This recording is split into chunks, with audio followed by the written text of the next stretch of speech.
Somebody ratted on you. Welcome to the Bothell City Council regular meeting of April 9th, 2019. Please join me in the Pledge of Allegiance. I pledge allegiance to the flag of the United States of America and to the republic for which it stands, one nation, under God, indivisible, with liberty and justice for all. Okay, all council members are here. Yep. Meeting agenda approval. Is there any changes to tonight's agenda? We are good. I will move into visitor comment. Grab my cheat sheet. Each person addressing the council will give his or her name in an audible tone of voice for the record, and unless the council grants further time, shall limit the address to 3 minutes. No person other than the council and the person having the floor will be permitted to enter into any discussion, either directly or through a member of the council without the permission of the mayor. And we have some sign-up sheets. The first one is Lee Henderson.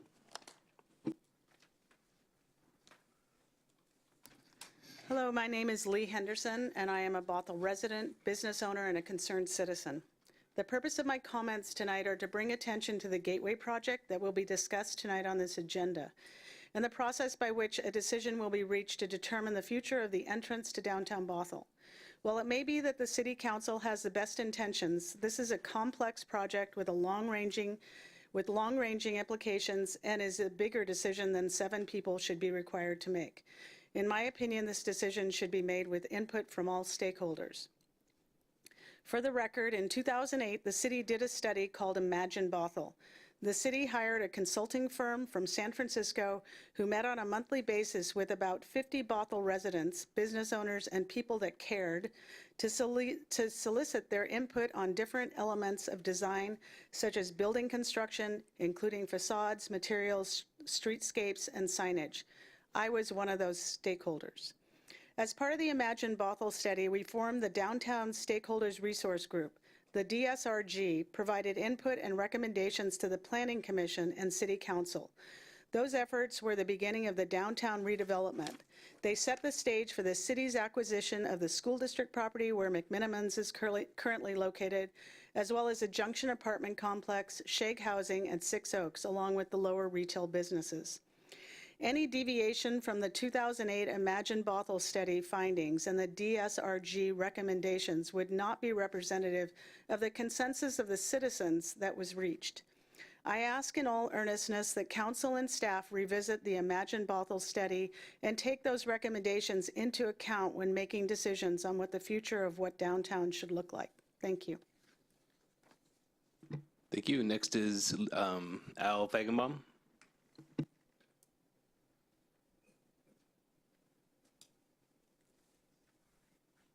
Hi, it's Al again, your favorite curmudgeon. I wanted to talk to you tonight very briefly about the fact that March 31st was the last day for Country Village. It's been all over the news. Every one of the local television stations has had a story about it. It's been on the internet. And the thing that kind of puzzles me is why has there been no acknowledgement of it by the City Council? Because Country Village put Bothell on the map. People from all over Washington came to Country Village to shop. Everybody knows Country Village. The Lovelace family had an ingenious, great idea. I don't know them, but my hat's off to them for what they did in the past almost 40 years. And I would like the City Council to acknowledge the Lovelace family for Country Village. You acknowledged a football coach and a football player last week. I think the Lovelace family deserves at least that much for their service to the community of Bothell. They were the Bothell tourist trap was Country Village. It was a wonderful place. I don't know whether you've all ever been there or not, but I have been many times. And it was a lovely place for women to bring their kids and play with the ducks and play in the water and under the trees and ride a little railroad car around. It was a great place. I miss it. I know a lot of people do. I hope some of you do too, but I'm only asking you to see if you can get in touch with the Lovelace family and compliment them, acknowledge them somehow, and let it go with that. I'm just sorry that it's gone, but I think they deserve that at the very least. Thank you. All right, thank you. That's the end of the sign-up sheets. Does anybody else want to give public comment? Okay, moving on. The consent agenda, nothing was pulled. Is there a motion to approve? So moved. Moved by the Deputy Mayor, seconded by Councilmember McAuliffe. We don't have our buttons down here, obviously, so any discussion on the motion? Seeing none, all those in favor, raise your hand, say aye. Aye, passes unanimously.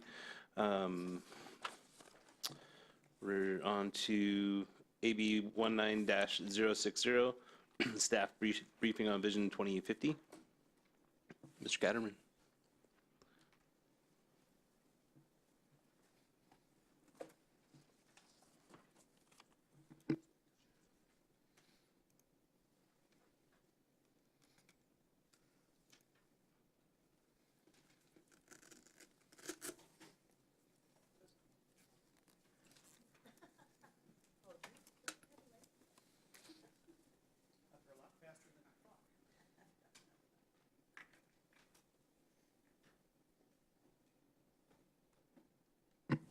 Thank you, Mayor, members of the council.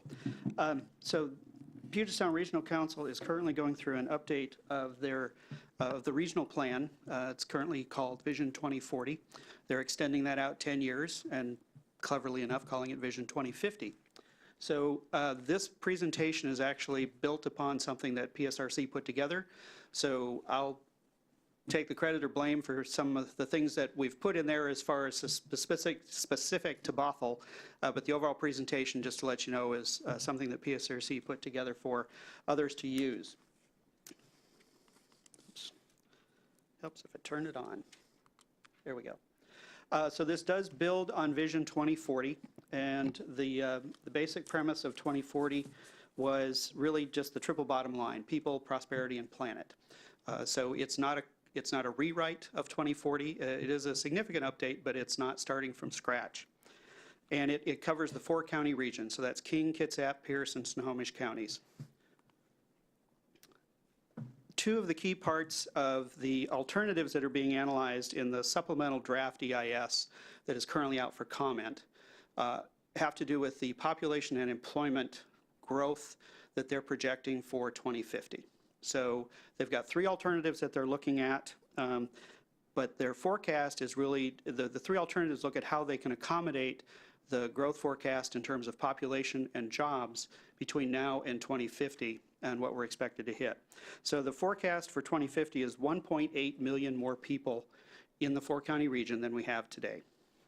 So to try to put that in perspective, if you think of Bothell and our 45,000 people, that's Bothell multiplied 40 times. That's how many more people that we're looking to accommodate within the 4-county region in the next 31 years. So that's a lot of Bothells. In terms of employment, we're talking about adding 1.2 million jobs to the jobs we currently have. That's a little more than a 50% increase in the number of jobs. So they're assuming still a robust economy. They did factor in the Great Recession back about 10, 12 years ago now. So that actually resulted in a stalling, if you will, of the growth in jobs. Interestingly enough, it really didn't slow down the population growth that much. So this represents a little bit of a setback that we experienced in the region as a result of the recession, but they're still projecting pretty robust growth over the next 30 years. So some changes that we'll see in the region during that time. So as a population, we're getting older. So 14% today are over the age of 65. By 2050, 18% of the population will be over the age of 65. We're becoming more diverse in terms of our race and ethnicity. That's the largest segment of the population, the largest growth in segments of the population. And we're also shrinking in terms of household size. This is a trend that's actually been going on for about the last 20, 30 years. We're seeing fewer people in each household, which means if you have fewer people in the household and you're adding people, then you need more housing units to accommodate them. When they went out and did the scoping for the draft supplemental EIS, some of the things that they heard, some themes that they got out of that: housing supply and affordability are obviously top concerns. Not a surprise. They heard that across the region. Want to make sure that the growth strategy is achievable. that we address things like climate change, access to jobs, equity, and health. And a couple of those, particularly the equity and the health, are they were touched upon in the 2040 plan. This plan goes further in that area, really incorporates it more into the policy work that would be done. And there's also a little more emphasis then on the climate change as well.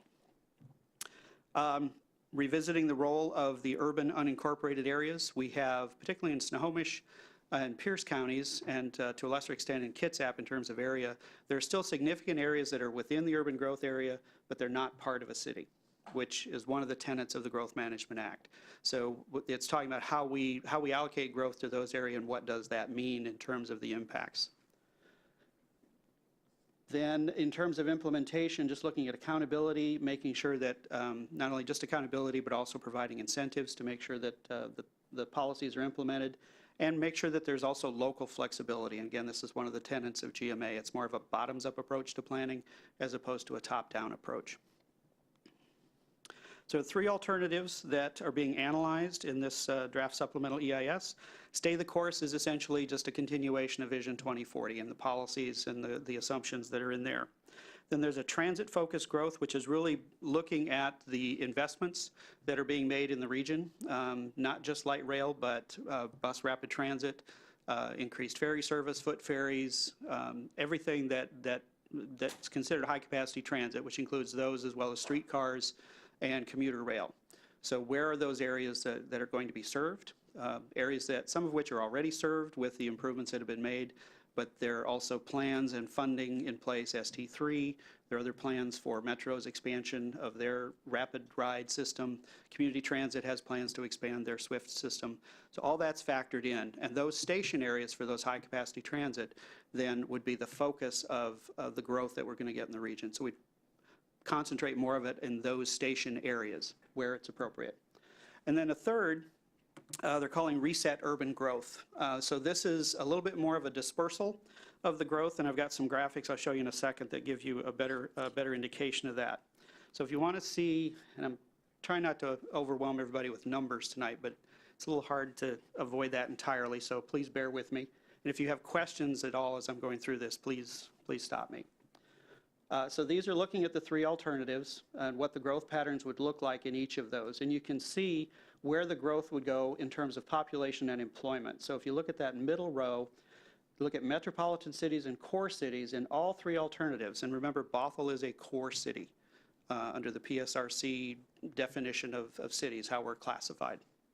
The bulk of the growth is still going to metropolitan core cities.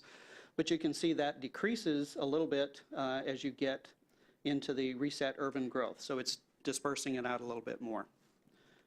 Likewise with employment, you'll see that the bulk of it again is going to metro and core cities. The new category there, the high capacity transit communities, you see that there's a little more focus on that in the middle column with the transit focused growth in both population and employment. So that's again pushing more of that, not necessarily to the metro and core cities, although they're still a key part of this, but identifying another area where that growth would occur. So these are 3 graphics I'm going to show you in succession that give you an indication of the growth. The green arrow is pointing roughly at Canyon Park, just to give you a point of reference. So in this one, you can see this maintains the adopted strategy. The darker colors, the blue, the darker blues, that's where there's more of a concentration of population. So if we go to the transit focused, you'll notice there's less of the yellow, and some of the blue gets bigger, and there's more of those blue dots. Then if you go to the reset, you see there's a lot more yellow. The blue dots are still there, not as much. So if I go back and forth between those two, see there's a little bit more in the dispersal. It's spreading out more into the urban unincorporated areas, and that's taking it out of those high capacity transit areas for the most part. The other thing to note on this is in the reset urban growth, it takes 5% of the employment from King County and reallocates that to the other 3 counties. So 2% of that goes to Pierce, 2% to Snohomish, and 1% to Kitsap counties. That's to spread out the employment more among the other counties in the region. So what are some of the implications for Bothell in this? Again, keeping in mind that we're a core city, so we're going to be looking at a significant share of the growth as a core city in all of these scenarios. But you can see the difference in the numbers for the stay the course versus the transit focused. There's a significant increase for King, and for King County, there's actually a decrease for Snohomish County in both the employment and the population, although the employment change is not as significant. And those are the two, obviously, that we are most interested in. So just assume that I'm giving you every disclaimer word possible for these numbers, because we have been, Bruce has been working on these for the last few days and working with Snohomish County to try to get a handle on what we think this means for what the allocation might be to Bothell under each of these alternatives. And again, basing that on some historic assumptions as well as some changes that Snohomish County is proposing. This just includes the area that's within the existing city limits, so it does not include Armuga. That's a whole nother area of complexity that we can get into if you want, but trying to keep it focused just on the city portion for now. So we want to see what would be the difference for Bothell roughly, and again, these are very crude estimates, no offense, Bruce, of what we think the population allocation might be. Now, I also want to be very, very clear about these are not targets. Targets have a very specific meaning under growth management. We have a target right now for 2035, and that's on the chart. That's in column 4. So that's our current growth target from now through 2035. That's adopted in our comprehensive plan. These growth allocations that we're looking at from PSRC are not targets. There is no legal requirement per se that goes along with those. They will, however, inform our next growth targets that we get from both Snohomish and King counties. So that's why they're important and useful for us to take a look at. So really want to focus more on, I'll walk through all the columns, but want to focus on 7 and 9. So what you see here is under the column number 2 is the percent share by regional geography. So that's how much is going to Snohomish County for core cities, and there are only 2 core cities in Snohomish County, us and Linwood. There are 10 core cities in King County, and 41% of the growth in King County would go to those core cities, and then it's divvied up accordingly. That's negotiated.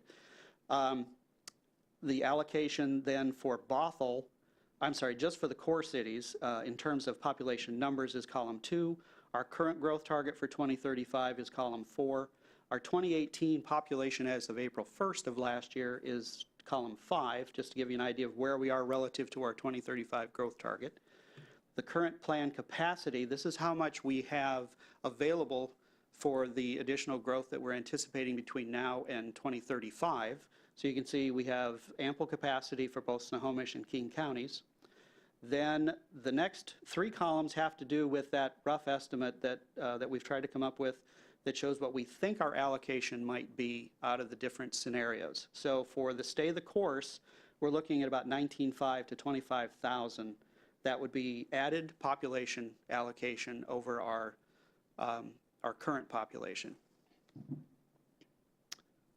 Current or 2035? 2035 number. Thank you. I knew I was going to miss something. So then add those together, and then column 9 shows what net increase we would need over our current capacity to accommodate that additional growth between now and 2050. Those are some significantly large numbers, but we wanted to share those with you because, again, we don't know if that's the number that we're going to ultimately end up with as a target. And our next target will only take us through the early 2040s. But it gives you an idea of the magnitude that we're looking at, particularly comparing these among the different alternatives. The other thing that's important to keep in mind about this is because of that range in Snohomish County, that one varies enough we don't know exactly where that might end up. King County, there's a little bit more history that goes along with that. But also keep in mind, we're talking about 31 years into the future with these numbers. If you look at Bothell's population 30 years ago, we've increased that 4.5 times. This is roughly a doubling of the current population. That's significant, but it's also within the realm of possibility. So when you look at the other two alternatives, the transit-focused growth, you can see that one is actually a little bit less in terms of the allocation because, again, a lot of that growth, not a lot of that, but there's growth coming out of the metropolitan core cities that are going to those high-capacity transit areas. So that's where some of that additional growth is going. That lessens it in the metro and core cities. In the reset urban growth, that actually, again, is that's less overall because that's being dispersed out to the MUGA and also some of the other urban unincorporated, and in some cases even the rural areas. So we'll talk a little bit more about that. The reset actually has an increase in the rural allocation. Lots of numbers. Any questions about that? When you say rural, do you mean outside the urban growth boundary? Yes. Okay. Thank you. So that brings us to Snohomish County specifically. So this one is really showing an alternative that they're proposing as part of their comments back to PSRC on the analysis that would be done for the final EIS. So if you look at the second column, the transit-focused growth, particularly the urban unincorporated and the rural area, what Snohomish County is proposing is the fourth column, so the transit-focused adjusted. It would increase the urban unincorporated by 1%, up from 12 to 18,000, and the rural from 2 to 6%, from 10 to 25,000. Their reason for that is that the 6% is still significantly less than the current growth that they're seeing in the rural area. They think this is more in line with that, and it's still a reduction over the amount of growth that would occur in that rural area. So that's something that they're proposing back to PSRC. So enough with a lot of the numbers for a little while. So in terms of the growth alternatives, there's some things that are common to all of these in terms of the environmental impacts that are studied. So they looked at many things, one of them being average drive time and distances. So this would go down on average, but people would spend more time stuck in traffic. The transit ridership would more than double. Air quality would improve, greenhouse gas emissions reduced. All of these require the same number of new housing units because they're all assuming the same amount of growth. And the redevelopment would increase the threat of displacement. So this is part of the equity analysis that's being done for this time, is what would populations, lower income populations and populations of color typically are displaced more by growth. So it's looking at how much of that could occur under each of these scenarios. Then the next couple of slides look at, they did a whole series of different factors that they analyzed. The pink indicates that there's an increased impact compared to the stay the course alternative. The green indicates there's a reduced impact compared to the stay the course. The arrows indicate whether the indicator goes up or down. In some cases, up is good, in some cases it's bad, and vice versa. So when they look at vehicle delay, under stay the course, currently it's 31 hours. So you can see for transit-focused growth, as expected, that goes down. That's a positive, a reduced impact. It goes up under the reset urban growth. We're dispersing the growth more, so there's more driving that goes with that. The second one, you see the job access. It's better under the transit-focused, a little worse under the reset urban growth. Greenhouse gases, you see some numbers there, so it goes down under the transit-focused, goes up slightly under the reset urban growth. Still significant in all of those cases. The moderate density housing, this is that missing middle that we often hear about. So there's also some information about what percentage of the housing would go towards the moderate density, the high density, and low density categories. So most cases, they're not showing as high a percentage for the moderate density as they are for the high and the low. So looking at this, you can see the percentages they're showing there for moderate density. It goes up. It gets better under the transit-focused, and not as good or worse under the reset. Displacement, again, elevated risk. Transit focus, there could be more displacement that would go up, less so under the reset. And then the jobs housing balance, this is looking at what percentage of jobs are in proximity to where people live, so that you have fewer trips that need to be made to employment, or shorter trips at least. And this has been one of the tenets of vision for since its inception. So that improves under both of the transit-focused and reset growth. So some key themes that they're looking at in terms of the policies here, and again, I think these carry across most of them, is the compact walkable places, and that's something that we've talked about quite a bit here. Leveraging our transportation investments, the multi-billion-dollar investment of ST3 in particular, that was really a lot of I think the driving force behind looking at the different alternatives in this update. Promoting affordable housing in all development, preserving open space and farmland, social equity and displacement, and then the climate change, the four-part strategy that they have that looks at land use, user fees, transportation, and technology as ways to reduce the impacts of climate change. In terms of the overall process, we are sort of in the middle of the process. Comments on the draft supplemental EIS are due the end of this month. So what we're coming to you with tonight are some bullet points, some comments that we would suggest we include in a letter. Unfortunately, I don't have a draft letter for you this evening, but we're asking for your input and your direction on the comments that we would include in that, and then authorize the mayor to sign it once we get it drafted, if you think we've covered everything that the council directed us to do. So some suggestions that we have at this point for the draft comments would be that show support for the transit-focused growth alternative. We think that one is really most consistent with the vision that we have in our comprehensive plan and going forward. It's the most consistent with the growth management principles that we have in our plan. It optimizes the use of land and infrastructure, especially transit investments. And in our case, that's really the BRT. The 3 BRT lines that are coming to Bothell. It has the least growth in proximity to rural and resource land, so there's less pressure to push that urban growth boundary out. That's in contrast to the reset, which really pushes more of that toward the urban growth area boundary. It also puts more growth toward the moderate density, which is the more affordable, and less toward the low density. We recommend supporting the shift of that 5% employment growth from King County to the other 3 counties, as well as recognizing, and this one's unique, I think, to Bothell. We get growth targets from both King and Snohomish counties. And the way that it's been done in the past is we have a line, the county line, and we can't move allocations or targets across that line. I have been raising this issue in regional meetings and with my colleagues at the counties about giving us the flexibility to do that, because we may have an employment target from Snohomish County. We may want to direct some of that to downtown.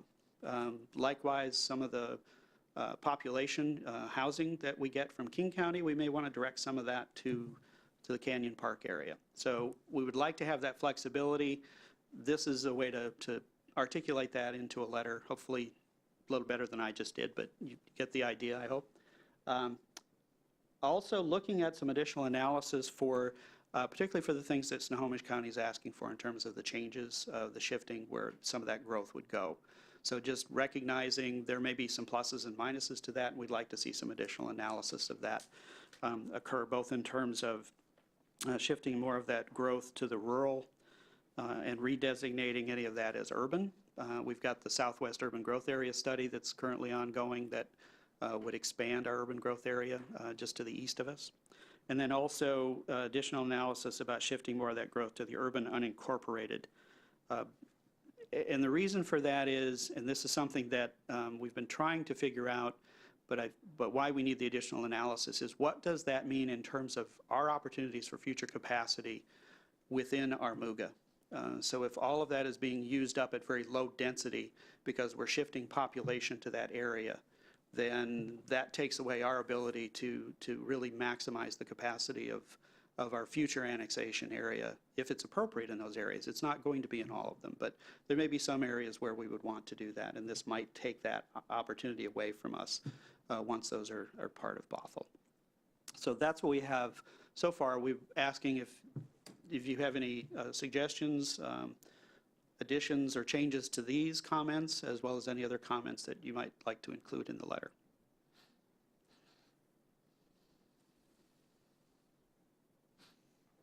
Deputy Mayor. So I've seen this, the non-Bothell portion. I think this is my third time. And I'm supportive of our draft comments. In various committees that I serve on, that it's a consistent theme that people feel that there's no concurrency between the money spent on transit and transportation and where we're putting people. And I think this is our opportunity to address that. And so I'm fully in support of that.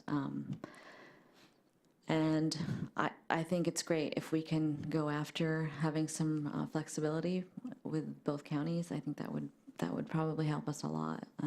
So I'm in full support. Okay. Thanks. It's a great presentation.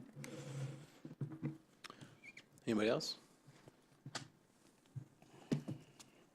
Councilmember McAuliffe. Thank you.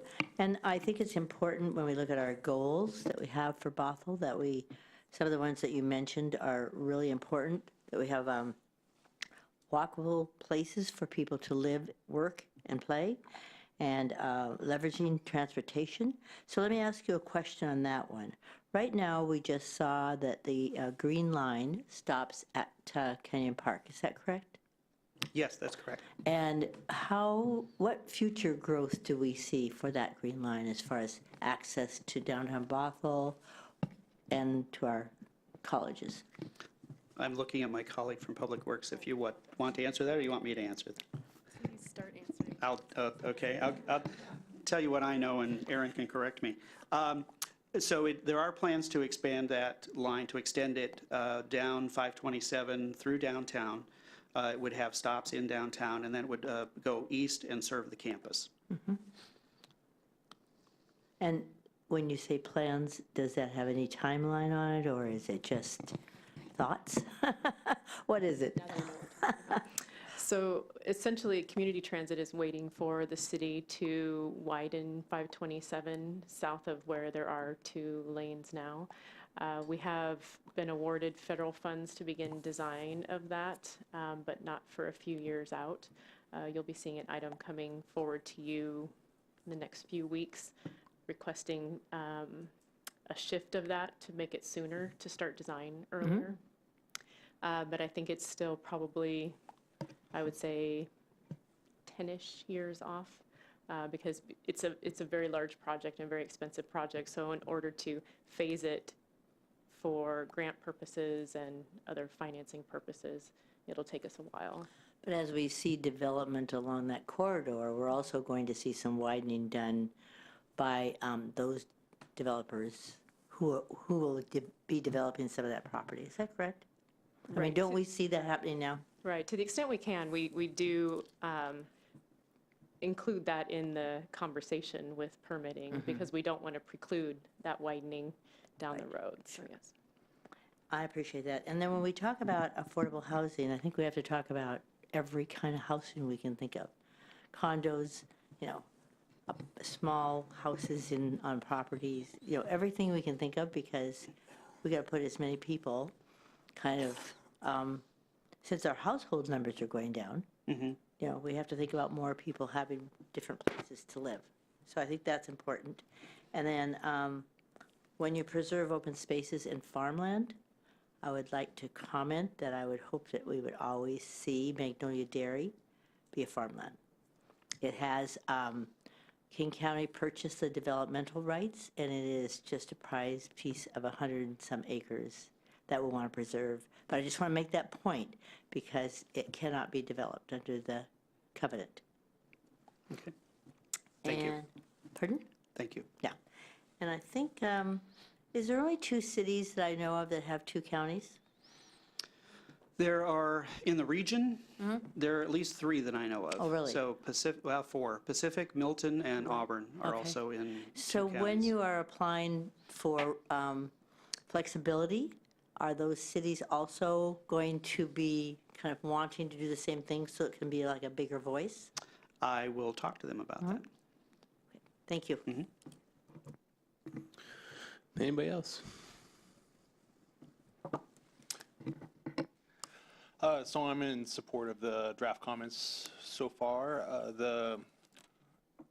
I'll speak about the shift of the employment just a little bit. I think that's a necessary item there, shifting it to more of live where you work and work where you live definitely creates a reduction in trips and everyone trying to get into King County and downtown Seattle, just on those few transit spines that we have to get there. So anything we can do to spread out the employment, I think, is a good target. And yeah, making the most of the funds that we've already sunk into the region with ST2 and ST3, I think is definitely smart spending and just making the most of that. And continuing forward with just the path that we have and doing these minor course corrections.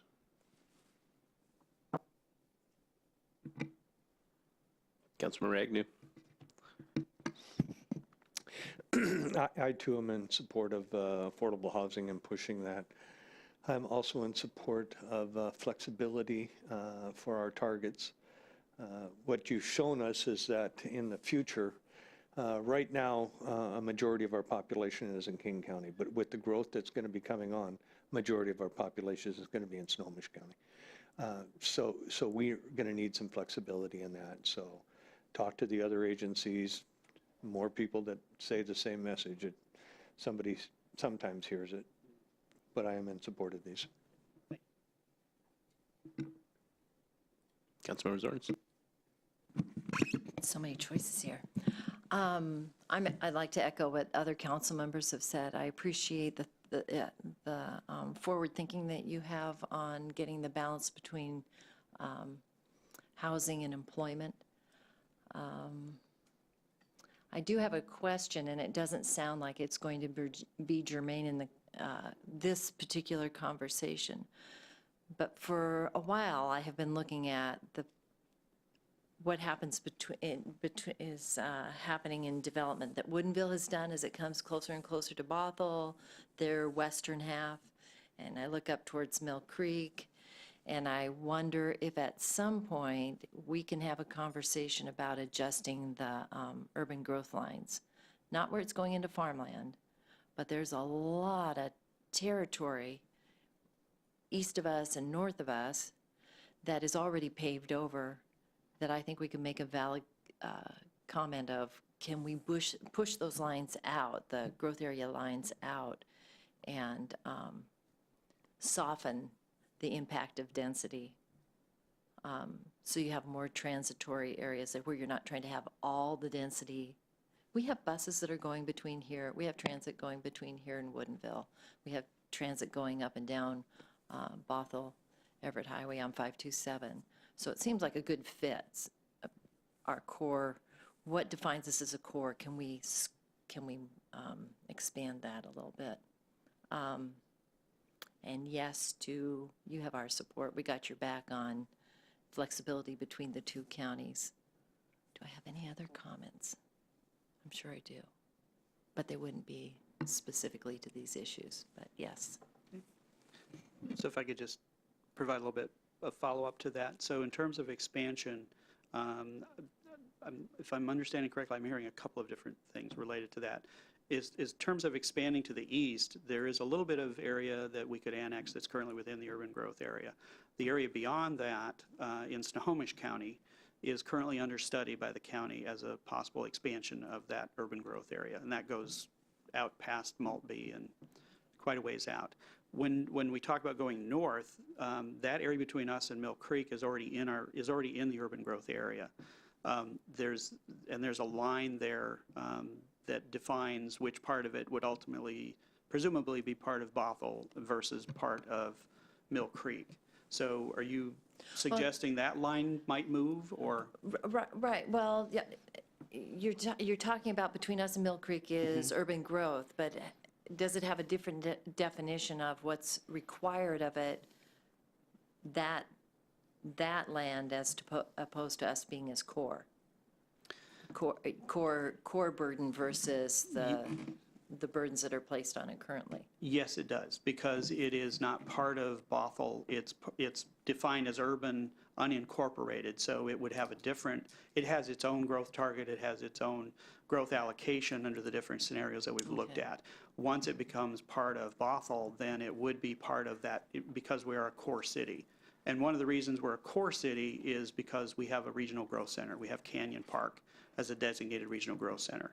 So that helps to define us as a core city. So when we take that area in, any area we annex becomes part of that, and it comes with a target, with its own target that's been assigned by the county. So you're saying the staging is already being set for that? Yes, that part is already defined. Now, then, once it's inside the city, then we have more flexibility in terms of defining the type of growth that would occur there.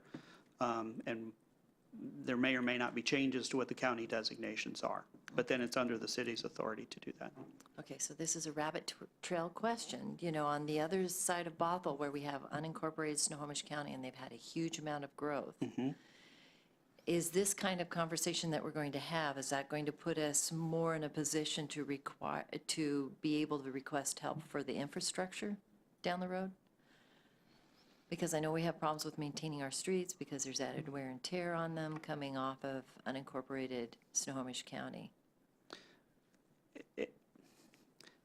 There's not an easy answer to that, because it really depends on where the funding is coming from and what improvements we're talking about. So the more emphasis we put on where we're planning for that growth, whether it's our regional growth center or whether it's one of those transit stops under high-capacity transit, that's what's likely to bring us more of those transportation dollars. So what we're doing directly with ourselves and just leaving Snohomish County to do their business. Yes, they have control, they have authority over that. In fact, one of the reasons that the alternative, transit-focused growth alternative includes those high-capacity transit communities, they're called. They're not necessarily cities. Most of the time, they're either stops that are high-capacity transit stops within a city that's not a core city, or they're in the urban unincorporated area. There are actually 2 light rail stops in Snohomish County that are in the urban unincorporated area. And that's going north? That's going north. Okay. Yeah, so those are then included in the planning at the regional level and at the county level. Eventually, those areas will be part of a city, and then the city can, put some different designations on that and do more TOD if they want to. The county can do that as well. Cities may have a little bit more flexibility in that. Okay, well, it sounds like they're setting the stage for that. I'm sure I'll be dead by the time all that comes to fruition, but it does sound like they're setting the stage for it. Okay. So thank you. Councilmember McNeil. Thank you, Mayor. So when it comes to infrastructure during annexation, do the counties take on funding that infrastructure, or do they leave that to the cities to take on that infrastructure? The counties do not take on that responsibility when an area is annexed by the city. Sometimes that can be negotiated in terms of transferring assets and improvements that may be in the works, but typically the city inherits whatever infrastructure the county has constructed to their standards. And I don't know about Snohomish County. I can tell you from my experience in King County, typically those standards are lower than what the city standards are, particularly for roadways. So annexation can put a big burden on a city budget pretty quickly. Yes, it can, Okay. particularly if it's low density. Low density, okay. So one of your slides showed a 2050 projection of Bothell. I believe it was around 88,000, I believe it was.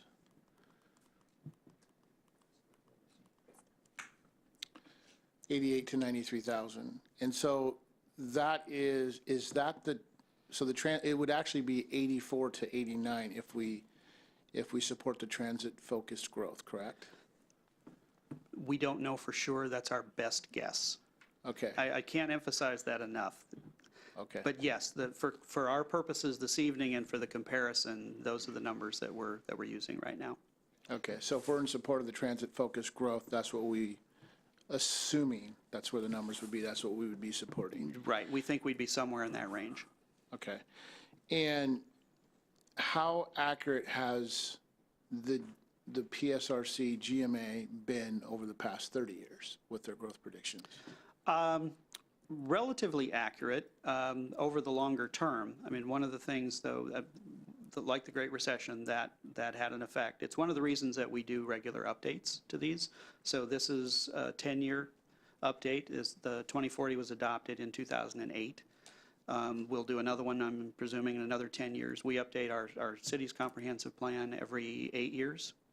And we always look at our numbers again because things change. Over the long term, they tend to be relatively accurate. They're not a prediction. You know, keep in mind the targets are things that we have to plan for.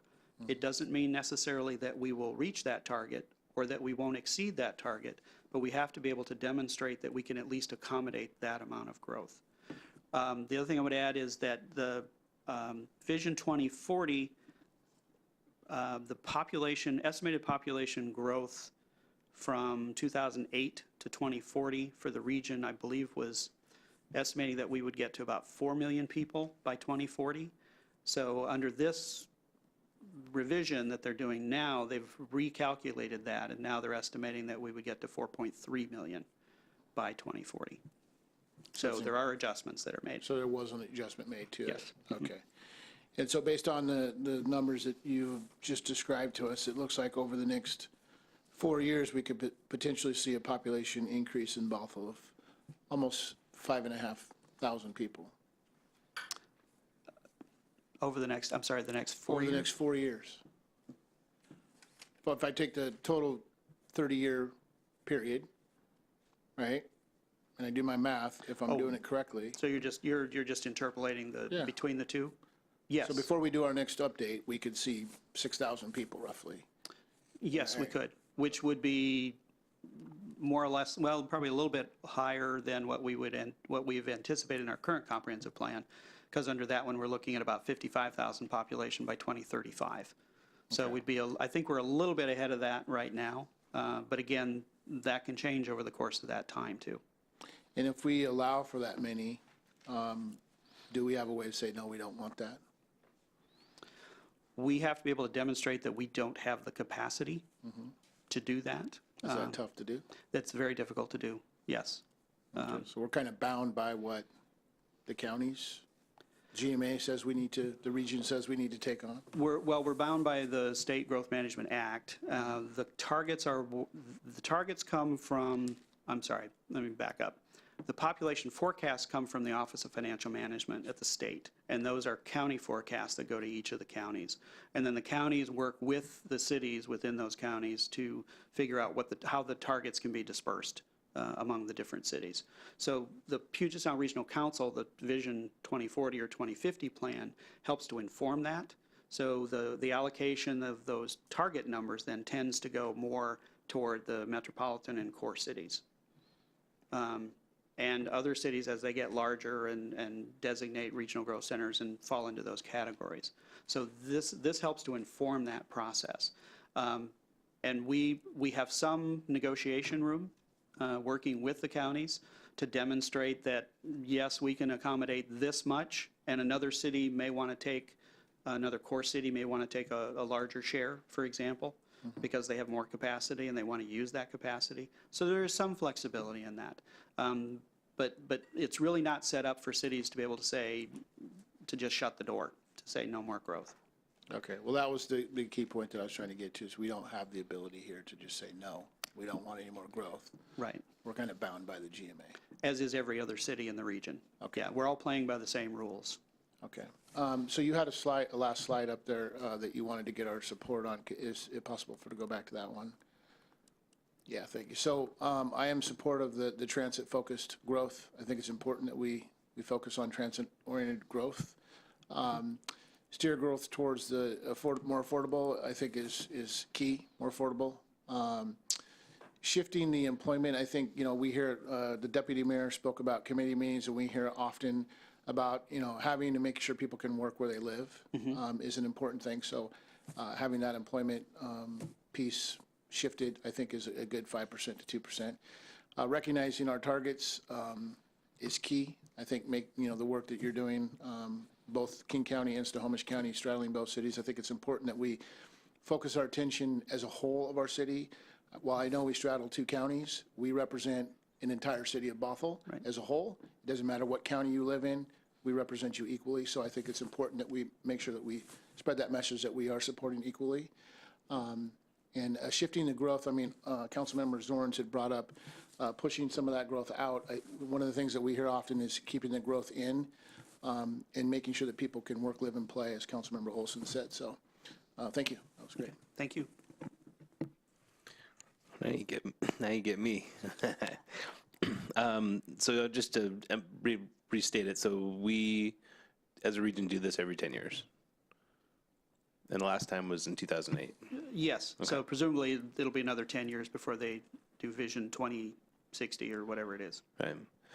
So, at least from my experience being here my entire life, I think this last 10 years is really the Growth Management Act and what it stands for, what its intent was, has actually come to fruition. We're actually starting to feel it and see where that urban growth boundary is. So I'm happy with all the bullets here, but if there's something that we can add to the third bullet down on the right-hand side about the urban growth boundary and what its purpose, or, just have some sort of analysis done on, has it worked? Has it worked to keep the basically, I'm more curious about outside the urban growth boundary. Were we successful at keeping it healthy there, the air quality better there, the streams better out there?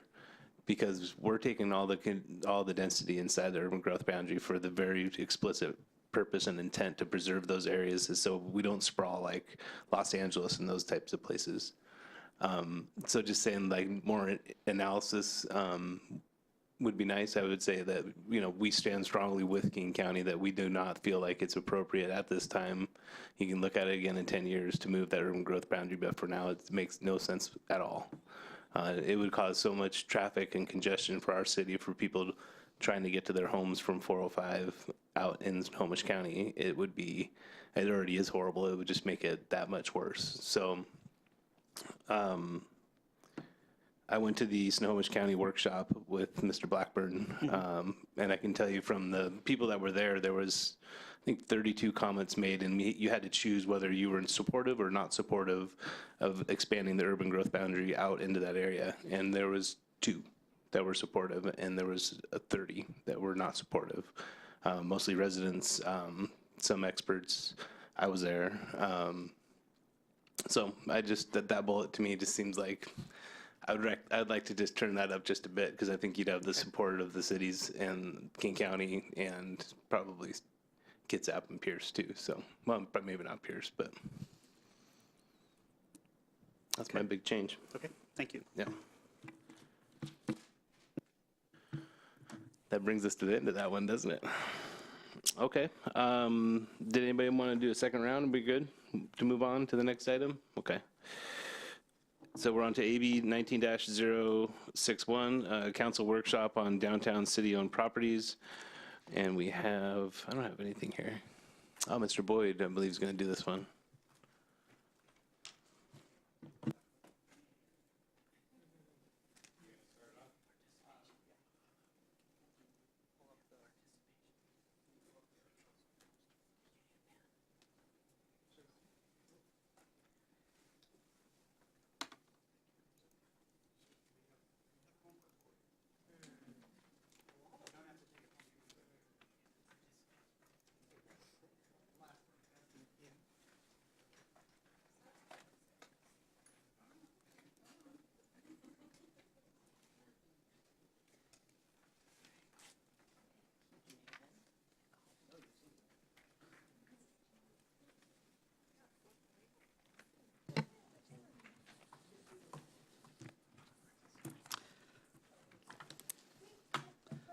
Okay.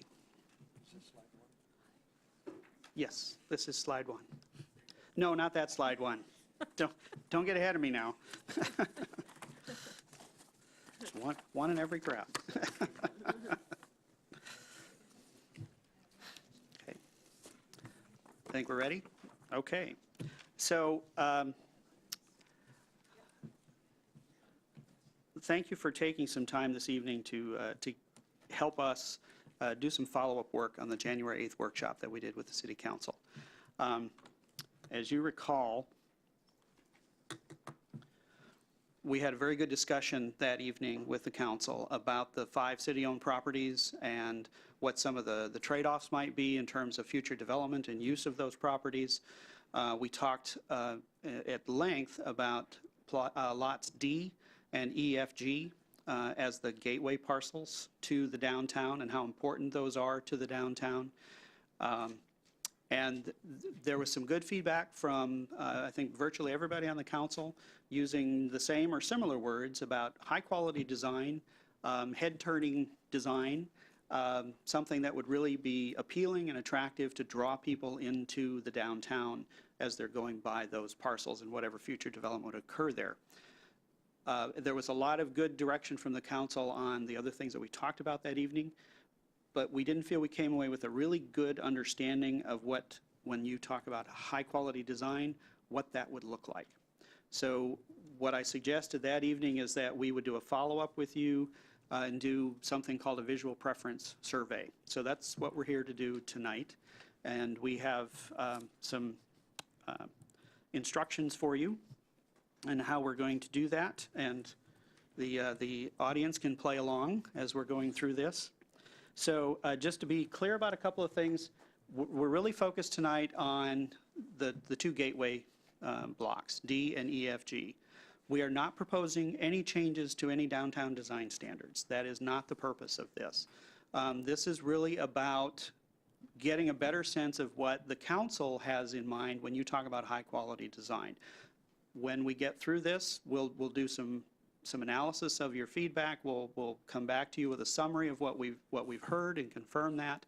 And I suspect some of that is already covered in our design standards. Some of it may not be, and we would ask you for some specific direction at that time of what, if anything, you would like us to do with that information. But just to be clear, we're not proposing any changes this evening. This is really a workshop. I hope you'll have a little bit of fun with this because it's intended to be a little bit more informal and really have a good discussion among all of you about what you like and don't like about the series of slides that we're going to show you. So we've got about 50 images altogether. Sounds like a lot. It is, but hopefully it's not too many. And we've got 3 categories that we're going to talk about. And Dave's going to give you a quick introduction to each of these before we start each category. So the first one is about streetscape, public spaces, art, and signage. So we'll have a series of slides. We'll ask you to focus in on those, and I'm going to explain the score sheet in just a second and how we want you to use that. Second category is about building design, really the facades and the materials that go into those. The third is building massing and scale, how it looks, how it appears relative to the others. So in terms of how this is going to work this evening, as I said, Dave's going to give you a brief introduction to each category, and we'll ask that you focus on those components for that series of slides that you're going to look at. There will be a slide number on each one that corresponds to the score sheet in front of you, and we'll also say the slide number so that you're clear about which one we're on at the time, so you're scoring the right one. I'm going to give you 10 seconds per slide. That doesn't sound like a lot of time, but trust me, we've tested this. That's a lot of time. Probably more than you need, but we wanted to be generous with that. If you really get lost or just not sure where you are and you need to stop, please stop us. We want to make sure we don't go through the whole thing and not have everybody participate. So we can certainly do that. What we're looking for is your gut reaction to these. And that's one reason that it's only 10 seconds. Most visual preference surveys are 5 seconds or less. So we're being a little generous with that tonight. But I don't want you to overthink these. Really give it your gut reaction. You'll also notice on the score sheet that there are only 3 answers possible. There are no right or wrong answers to this. This is your personal preference. And we'll see where there's agreement, where there's disagreement, but that hopefully will help us as we go, as we go the next steps with this. You're going to see some things that you're going to say, wow, that would really look great in downtown Bothell. And you're probably going to see some things that you're going to say, that is the most god-awful thing I've ever seen, and I hope we never have that in downtown Bothell. That's okay. There may be aspects of that that you like. We also need to know what you don't like and why. So that's an important thing to keep in mind. We're also looking at not just your reaction, but the why behind that. So, and this may or may not be allowed in code right now. So we're not necessarily constrained by that. Most of it probably is, but it isn't necessarily. So don't think, well, we can't do that. That's not allowed. That's not really what we're here about tonight. So the score sheet that you have in front of you, and hopefully I kept a copy. That's all right. I'll talk from the screen. So you'll notice the slide number is the first column on the left. The second column, you get 3 choices. Thank you. Thank you, Bruce. You get 3 choices. Put a plus down if you like it. Doesn't matter why you like it, just your gut reaction. I like that. Put a minus if it just strikes you wrong, you don't like it. If you're not sure, can't make up your mind, you're kind of neutral on it, it's kind of put a 0. Okay? And then there's space on the right for you to write some comments down. That's what the additional 5 seconds is for. If there's something there in particular you want to write down that triggered your reaction, that's an opportunity to do it. You can also use that later. We're going to go back and we're going to review all of these. We're going to talk about what you scored it and why. And so then you can write some additional comments there. And please do use that column because that's going to be very helpful. We're going to collect these afterwards. And on your copies, there's a place for your initials on the top of the front page. So please put your initials up there. So we're going to tally yours. Not tonight. We'll come back later with this, but we'll collect all of your comments and your scoring of these, compile that. We'll also do the same with the information that we get from the folks that are in the audience, but we'll compile theirs separately from yours so you can see kind of how things matched up. So aspects that stood out for you or any points of discussion that you want to bring up when we get back to those. So are there any questions so far? We tried to make this as simple as we could, just because it's going to take a little time to get through it. Everybody okay? Because we're about to get started. All right. We will, so we'll do, everybody have something to write with? I should make sure everybody's got a pen. All right. So again, the way we're going to do this is the first slide will be just a quick overview of what's currently in the code, what's allowed, some of the things that we look at, and an explanation as to what it is we're talking about for the next set of slides. We'll go through those slides, and then when those are done, we'll come back to the beginning and go through each one and talk about them. And then we'll go on to the next set and then do that, and then the next set after that. Okay? All right. So with that, I'm going to turn it over to Dave to kind of explain what we're looking for in this set of slides. So the first set is streetscape public spaces, art and signage.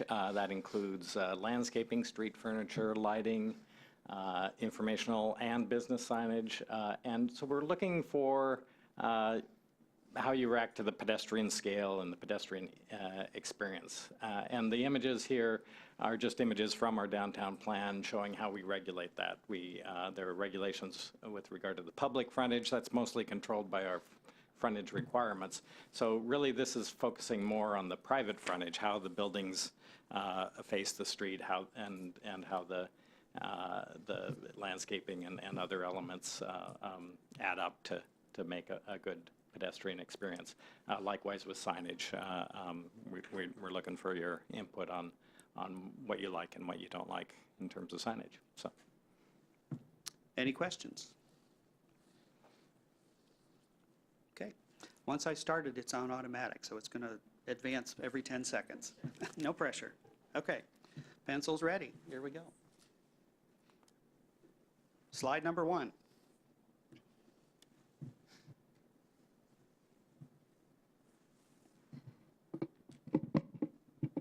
Two.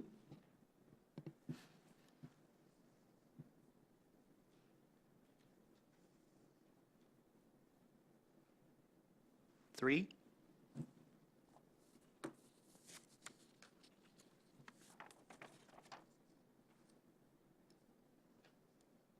4,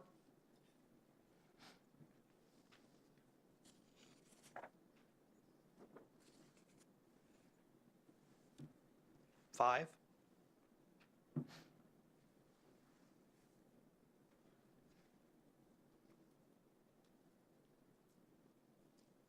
6,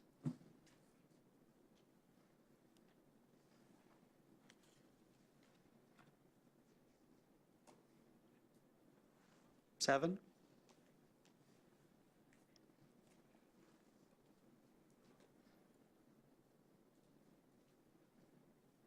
8,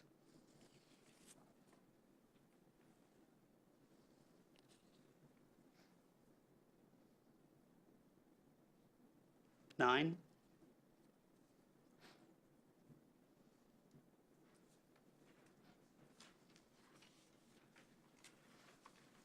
10,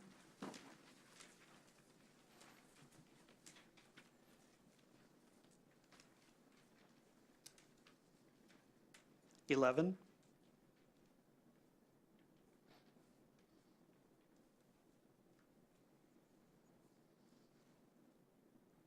12,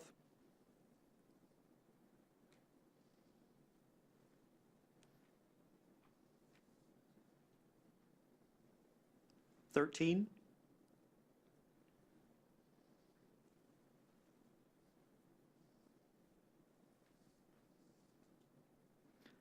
14.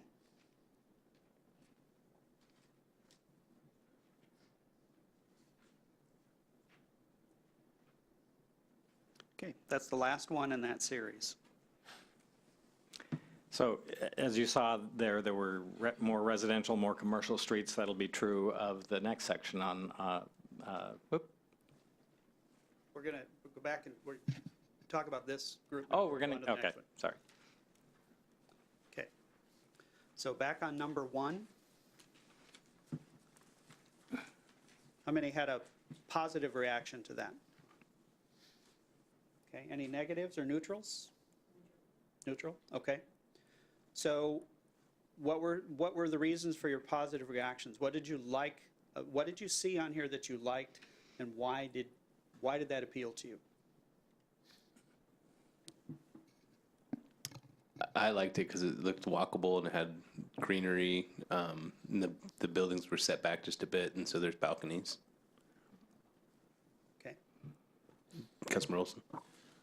Yeah, I have separation, just the separation from the traffic, and it feels more open versus some of the later ones where there's some more vertical elements against the back of the sidewalk. So, yeah, open separation. Deputy Mayor. And it has visual interest. It's not just a blank wall, but there's different textures and that sort of thing. Councilmember Zorns. Yes, textures and layers, shapes, and you have two dynamics going on. You have through traffic, and for people who call that home, they're already starting to unwind as they leave the through traffic of the sidewalk and head into their homes. Councilmember McNeil. I would say the landscape buffer and feeling safe, walkable. Councilmember McAuliffe. I'm neutral because I'm thinking of this as our gateway, right? So I have to think about those two spots, D and E, F, and G, and I'm not so sure that that's the gateway look that I have in my mind. Okay. Were there things that you liked or didn't like, though, about it if it weren't the gateway? Oh, yeah. Okay. Councilmember Agnew. Oh, sorry. No. Go ahead, Dave. Oh, go ahead. No, go. Oh, so that's a good point. And so some of these may be appropriate for, it's possible that some of those could have residential frontages on the backside, commercial frontages on the front side. So that's a great point. I liked it. It was open. There are the 3 different areas, you know, the street, the sidewalk, and then there's just that vegetation is buffering the houses, and it gives them a little added feature. Okay. So, and one of the things, and I appreciate Councilmember McAuliffe bringing that, because one of the things I want you to think about is if you would envision some aspect of this in either of those gateway blocks that we're talking about. A quick question back to Councilmember McNeil. You said safe. That it feels safe as far as walkability. What about it do you think makes it safe? The separation between the road and the sidewalk, Okay, the way the trees are lying there and the planters, I'd feel safe there. okay, thank you. It could use a little lighting. Okay. Mayor, did you weigh in on? Yes, you did weigh in. Yeah, on I that did, one. yeah. Okay. All right, so number 2, how many reacted positively to this? Couple, all right. Negatively? And neutrally, okay? So more of the negatives on this one. So why, what didn't you like? Oh, sorry, it's on automatic advance again. Okay. Deputy Mayor. It's the wrong, I just think it's the wrong style for Bothell. It's out of date, and the signage is really prominent. So is it the prominence of the sign, is that because of the color, the neon, the Yeah. size of it? Well, and the size, everything, it's kind of garish. Okay. Anybody else want to go on the negative side? I just thought it was hideous. I mean, that's an old style. And yeah, it just seems like too much signage, like a beacon of signage. Anybody on the positive side? Councilmember Agnew. You know, I see Marty McFly and a DeLorean in this thing. Yeah, I almost expected that to be on the marquee, you know, but other comments? Pluses or minuses? I was a positive. I think I just liked more of the vintage, kind of the reminiscent feel of it, kind of the flat awning feel with a lower story. I mean, once other people start saying, you know, kind of the sign itself, that definitely detracts from what I like about it. I think it was just the overall feel of kind of the nostalgia piece of it, and not necessarily the exact style of it, but just more of the feeling. Okay. Well, I just can't get over that air conditioner sitting there. But it feels very, very 50s, 60s to me. It actually could seem a little bit like McMenamins to some degree, but it seems very old to me, old Okay. schoolish. So I'm just so you guys know, so I'm not going to call on you. It just slows it down. So just take turns. Just a quick comment, because we had the Hertz rental that it used to be a car dealership. Okay. Correct. And, you know, there might be a place as a nod to that as part of Bothell's history. That's just overkill. But you were neutral in that, is that right? I was neutral. Okay. And I was a minus, and that's because it looks like it belongs on Highway 99, not in the city. Okay. All right. Okay. Very, very helpful comments. All right, number 3. Positives on this one? 4 negatives? Okay. And 1 neutral again. Always 1 neutral. Okay. Why neutral, Mayor?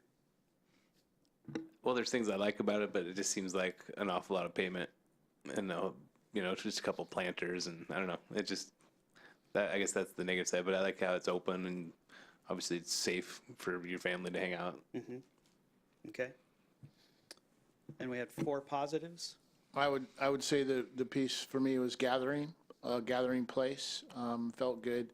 The buildings are a little tall, but I was in a positive because I think it's a family gathering place. And I would follow that, family orientated. Okay. Yeah, I like the open space. All the same, I put placemaking down on my comments. The negatives? It's going to be dated. Initially, when I saw it, I thought Warner Brothers shopping mall. I mean, anybody who's gone Southern California, it just seemed really that it would be dated 15, 20 years from now. Okay.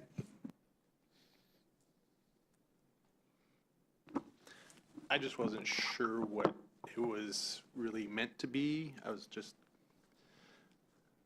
confused by really the purpose of it more than anything, whether it was a gathering spot or a pass through or just there was a lot going on in there and it didn't seem very distinct, and my gut reaction was Yeah. negative. It's kind of just there. It's blah. For the ones who were positive on this, well, I guess for everybody, but especially the ones that are positive, could you envision some type of a public space like this as part of the gateway blocks? Not necessarily this design, but something that served that purpose. Yeah, gathering place, festival place, yeah, absolutely. Okay. And to get Councilmember Olson's remark, this could be a passway from the boulevard to parking on the backside that had some gathering spaces along it. Okay. Number 4, the main thing we were focusing on here was the mural, just to kind of for some visual interest along the street. But you may have seen other things that that caught your eye as well. So how many negatives on this one? 4 negatives, okay. Who was neutral on this one? Somebody's got to be neutral. Okay, so this time it's Councilmember Agnew's turn. And then the positives? Okay. So as far as the negatives, what were your negatives on this? Well, I wish I'd known it was the mural because I love murals. I love going into Ballard just for the Henry murals. But the mural was lost on me. Okay. So if the point was murals, I would change that to a positive depending on who was creating the mural. But the whole stretch, it was too industrial for me. Too industrial. Okay, Yeah. that's helpful. And it wasn't just about the mural, but that was one of the reasons we picked this picture, because it had a mural in it. That's Okay. part of that art and additional attraction. Other negatives? So I just don't feel safe for people walking down the street. Cars are parked there. It's just too auto orientated. Okay.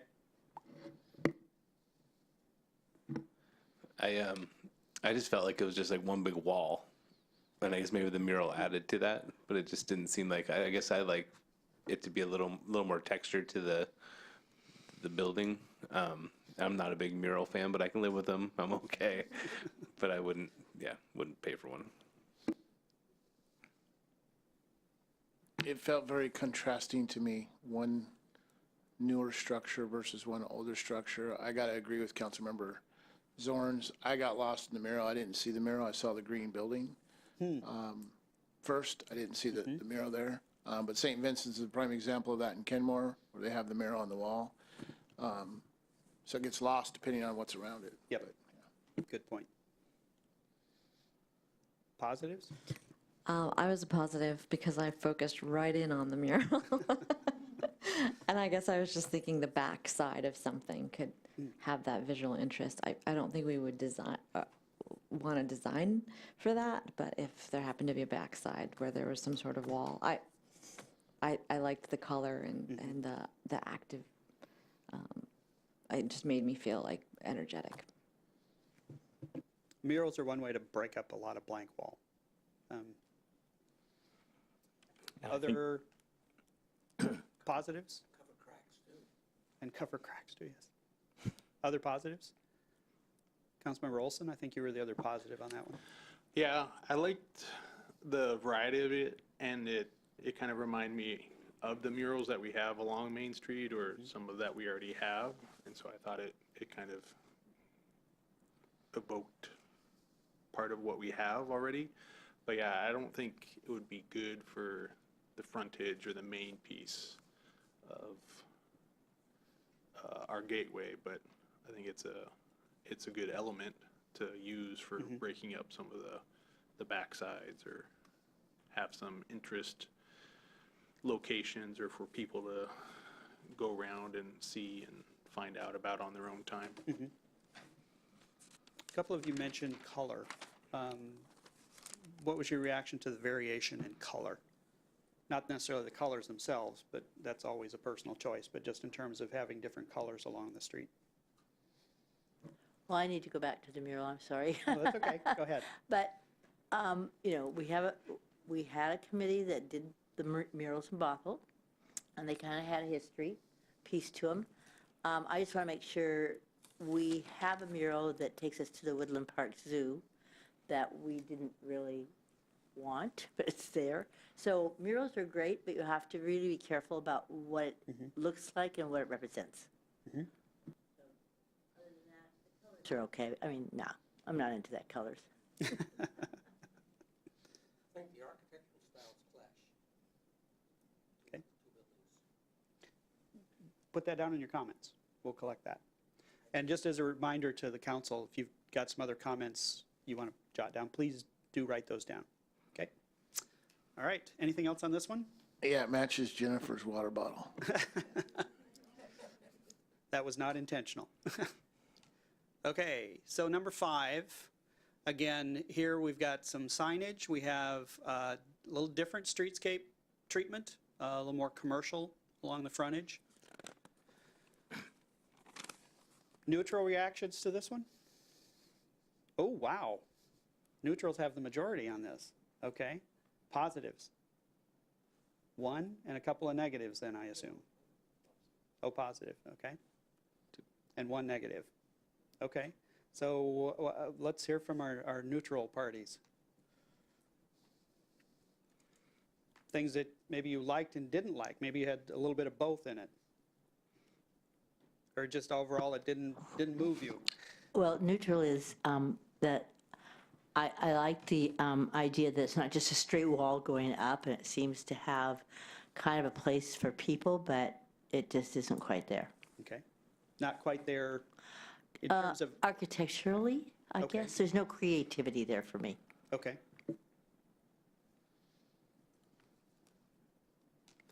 It has that walkable feel again, but it seems a little more compressed, especially, I guess, maybe from this aspect or just the picture, but the overhead seems like you're just a little more compressed, and then the sign overhead and the sign on the side, it doesn't feel quite as open, but it still is functional. Other neutrals? It's utilitarian. It's not inviting and welcoming. Okay. It's just, we're here to perform a job. Keep you dry, and if you shop, this may be the shop you're looking for. But nothing about it says, I'm going to turn my head. Doesn't grab you. Okay. Other comments?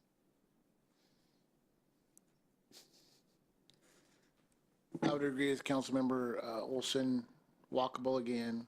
It seems to me to be more Ballardish, busy roadway versus more of a community roadway. Yeah. I think it is Ballard, isn't it? Ballardish, yes. We got a few Ballards in here, not all Ballards. It's a new architectural term, Ballardish. Yes. Okay, any other comments or move on? Yes. I was the negative. Because other than the awning, it's very flat. The style of the base and the upper levels clash, and then the wood on the other side of the awning also, they don't integrate for me. And I just don't think it's particularly inviting. Doesn't say anything to me, really. That was the only positive, I guess, right? I don't know. Maybe I like Ballard. I think it's nice. I do kind of like the idea. I don't like the sandwich board in general. But I do like for an alternate to have a sign that hangs from a awning. I think that'd be a good compromise. Nobody else really mentioned the signage, and that was one of the reasons we included this. There are a couple different types of signage there. Any other reactions to the signage specifically? No? I would agree. Don't like the sandwich board as much as I do the hanging sign. Okay. All right, we'll keep moving. We got a few to get through here. So similar, but different? Positives on this one? Okay. Negatives? And a neutral. Okay, why don't we start with a neutral this time? Well, if you want to compare signage between the previous one and this signage is more interesting to me. What aspect of the signage is more interesting? What's sitting on the awning? So the bigger letters up above? Yeah, I mean, it's not overbearing. And then the smaller burger sign that's a three-dimensional Okay. is interesting. So if the topic is signage, I like the signage on this compared to the previous one. Okay, that's part of it, as well as the streetscape and the landscaping. But you were neutral on this. What part didn't you like?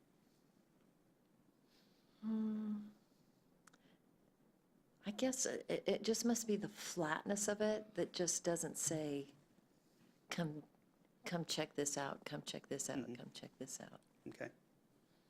But your point is, you're also looking at allowing people to walk 3 abreast, 4 abreast down the sidewalk. So how much can you entertain, inviting, nooks and crannies? And it looks like there's one row of tables right along the building, so there is some outside seating. And we had one negative. Was that Councilmember McAuliffe? Were you the negative on that one?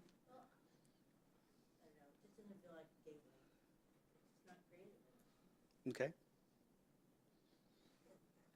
It's not part of what you want to, I'm sorry, sir. If you could write down your comments, we're focused on the council discussion, I'm sorry. So in terms of the gateway, this isn't very exciting as far as that head turner, that high quality, get your attention. Okay. And the positives? I like that the eating or seating area isn't adjacent to the road. That's one thing about Main Street that's kind of, I mean, it's nice that we do have outdoor seating there, but it's just awfully close to the road. So I like that. And it just seems like, I don't know, it's got a bike rack. It seems to be inviting a multimodal environment instead of, there's no parking, for example, right next to it. So getting back to Councilmember McAuliffe's comment for just a second, in terms of the gateway, would you envision let me rephrase the question a little bit. What would you envision from this slide as being part of a gateway development?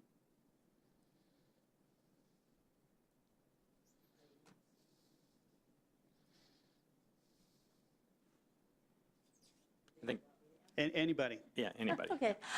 I think it would be great in some other area, because I think it is nice to have the tables and all that, but there's something about the architecture that just leaves me cold, I guess. Okay. Yeah. So in terms of the folks that rated this as a positive, are there aspects of it that you think would be good to include in a gateway feature or project?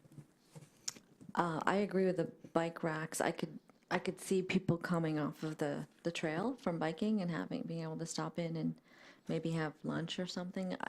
It doesn't necessarily fit maybe the elevations or the frontage on 522 and 527, but maybe the side that's Main facing Street the or shag 98? or that back side where it's a little less noisy.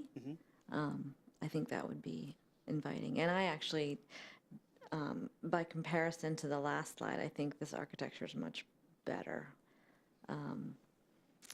particularly the base level. It's more inviting. There's a little more variation going on. So, and I like the wide sidewalk because it feels like there's a kind of a buffer between you and the street. Okay. Other comments? I don't know how realistic this is because it is so expansive, but it is very nice and inviting, just the sidewalk and then the very large planter strip. Also, the signage on top, I think, is, could be iconic and eye-catching for something as a gateway piece, just so it would be very noticeable that that's what this is on this corner. But yeah, I think it just has a very open feel also, and very inviting, and lots of room for people to interact and go in and out. All right. Other comments? So I kind of keyed in the walkable separation, sidewalk to road to seating as well. But the landscape buffers kind of do it for me as far as a sense of landing, a place, a safe place, I guess. The use of materials, I think, is something I'm not seeing in this one. That building does look kind of cold and stark. We'll get into that in the next series of slides. We talk more about building materials. Okay, but this one, yeah, I would say probably for me it would be the feel of just the landscape buffer being there. Okay. Which could be really important, particularly along 522, given the traffic volumes and speeds that can go through there. So that separation. Okay. I'm going to move on to the next one because we've got a few more to go through. So again, looking at streetscape here, not really public spaces. Looks like we've got a sandwich board and some other banners as far as signage. Positive reactions to this one? Negatives? That was sort of a half-hearted negative neutral. Okay. In the interest of time, I don't want to stifle discussion. If you've got some key things you want to zero in on, we've got 7 more of these to get through on this set, and then we've got 2 more sets to go through. So what are the highlights as far as the negatives on this one? What wouldn't you want to see? Mine's the balconies are maybe a foot wide. I don't think that's very, Oh, up on the, up above? yeah. Yeah. And I don't really like the separation of the sidewalk on next to the building versus the sidewalk below. It just seems like, why is that at different grades? Okay. If they could just be one elevation, it seems like that would be nicer. And there's just very limited greenery. The separation, I think, this is one way to have ground level residential on a sidewalk, but still have a little bit of privacy. There are different ways to do that than this with a continuous sidewalk. Yeah. So that's contrasted with the first one we looked at, which had that type of separation. So this one most people liked. This one, not so much. Councilmember Olson, you had something you wanted to add? Yeah, it feels like you'd have to be walking away from the wall just because you need to have a little buffer or shy space from there, and then just the railing, like you get snagged or caught up, and it just has a overall narrow feel with it. Okay. Real quick, when I just first wash, it felt like an alley to me. So, maybe when you're talking about backsides of buildings, maybe that would be something that would be more suitable for a backside of, Not as or not as public passage feeling. between buildings, yeah. Okay. Good. Any others, or should I move on? I'm hearing some themes in this, so this is very helpful. Okay, so this was number 8. Again, just like this one, we've got residential right along the street, a little different setup, a little different landscaping and treatment of the public space. Were there any positives on this one? So a few more positives on this one. Okay, what did you like about this one versus the last one? The separation, there is a visual separation with the one step up and the pillars. And I think the pattern in the pavement helps to kind of bring the scale down too, so it feels more pedestrian friendly. Okay. Yeah, the enhanced sidewalk, and then it carries over into the landscape amenity zone over on that side. And then it's just not a consistent wall on the right-hand side. You do have some undulations and some breaks, but there is kind of that long linear line also. Okay. The landscaping, the lighting, the sidewalk, how it's broken up, gives you a little bit better feel. Councilmember Zorns? If you're thinking of high density and people who would be traveling this a lot, I feel it would give them a visual breaks and distractions and different things to look at and study as they're going from point A to point B, so that it's not just complete monotony day after day after day. As a pedestrian. you're As a talking about. pedestrian, Yeah. right. And this is not Ballard, by the way. It looks like Issaquah Highlands. Nope. Decatur, Georgia. Anything else on this one? Okay, number 9. Any likes on this one? Any dislikes on this one? Okay. Any comments that people want to make on this one? Land. And this one, I don't know if you can tell, but this is actually parking up above. Oh, that's what it is. Yeah, I don't like the prison bars. And then the all of those lighting, well, you can see somebody got up there and knocked one of them over. So that might be a little overkill. Yeah.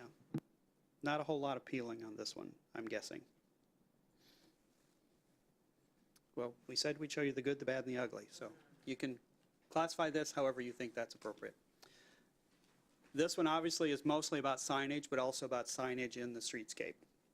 So positives, negatives.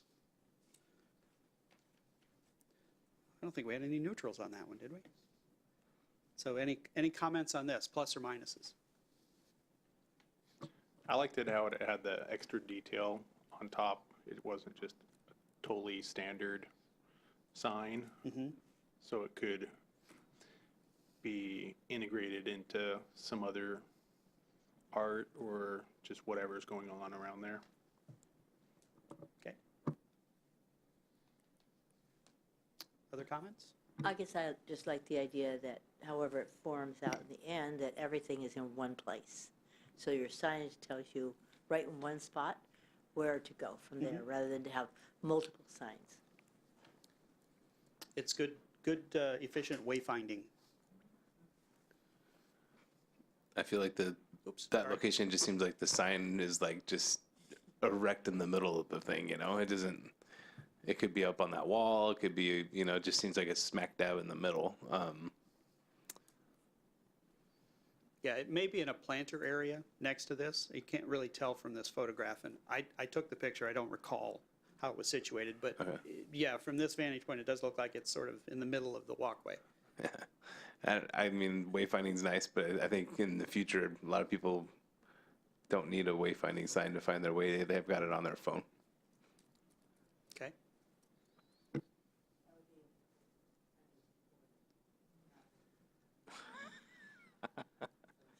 Okay, a little different streetscape here. Again, we're looking at residential. A little different treatment.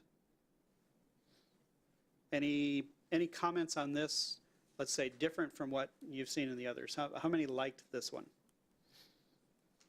Okay, 3 dislikes. Couple more neutrals on this one. Any particular comments people want to offer? Okay. It's fairly standard type streetscape. How about this one? Likes? Dislikes? Neutrals? Curious. Actually thought this would get a few more likes. Why the dislikes? I feel like if you're going to go that urban, you need to go vertical. And it's only 2 stories because that's all concrete, right from the road all the way up to the building, and then you're only getting 2 stories of density there. So I would say it's a lower use than I think what we're looking for Okay. for that trade-off. I mean, You think of it in terms of the gateway blocks? Or just generally? just generally, yeah. Excuse me. Other comments? I added that it had a rundown feel to it. I don't know if it was the coloring or just the actual presence of this, but it just felt a little dirtier or older. Liam, I wrote that I liked it because it has I mean, it's not perfect, but it's reminiscent of Main Street. And the design, I think there's some nice design to it in terms of, historic storefront feel. Those aren't the colors that we have on our Main Street, so I guess I wasn't focused on that, but more the design, kind of a classic look. Do you envision this as on the gateway blocks? Not this exactly, no. Because, Well, I agree with the 2-story. And this is more I guess when I think of gateway, I think of the scale as you're driving by in a car to make you want to go in. I don't think this has that sort of appeal. But possibly on the Main Street side of those blocks? Yeah, possibly. Because I think it would be a continuation, like if it's Main Street going through, it might be nice to have some sort of ode or some references back to Main Street, but maybe just tweaked and modernized. okay. Councilmember Zorns? I like the nod to Main Street on it, and I like the shapes of the windows and the facades. It just felt like Main Street, and you can put flourishes on it that are contemporary, but also have that timeless feel to it. So I liked it, and you can put more height to it. Doesn't necessarily have to stop at 2 stories, but you can have those first 2 stories look like Main Street. Okay, thank you. Other comments? Number 13. Not Ballard or Decatur, Georgia. Comments on this one? This was just sort of something totally different to see what you think about it. Okay, so I cheated and I put 3 pluses on that one. I really liked it. And why did you like it that much? A timeless feel to it, very, but substantial, and it's going to a sense of permanency and settled and anchored, without being industrial. I just really liked it. Okay. I like the corner marking because I could see that some sort of element like that at the gateway because it's different and it's prominent and it. You know about the this anchor. building right here? Yeah, Okay. it anchors that corner very well. Councilmember McNeil? I think the architecture is extremely cool, but I said no to this one because if you look at the people walking right there, they're walking right along a sidewalk, right along a road. And it feels very unsafe to me if that was our main corridor coming through there, 522 or 527. It just feels to me like you're not going to put pedestrians that close to the road. And I don't really feel a sense of landscape walkability to me in that. The architecture is super cool, but I don't feel like I wouldn't feel safe walking like that along 522. Okay. Good point. Other comments? I like that it matches on one side of the street to the other side of the street, So you've got those round thingies, stick cupola. It has cupolas on both sides of the street, so really like that. And then again, I like it when there's some, it's just not one big wall. I'm with Councilmember McNeil, a little foliage would be nice, but I do like the architecture. Okay. And I agree with Deputy Mayor on the corner, the appeal of that corner.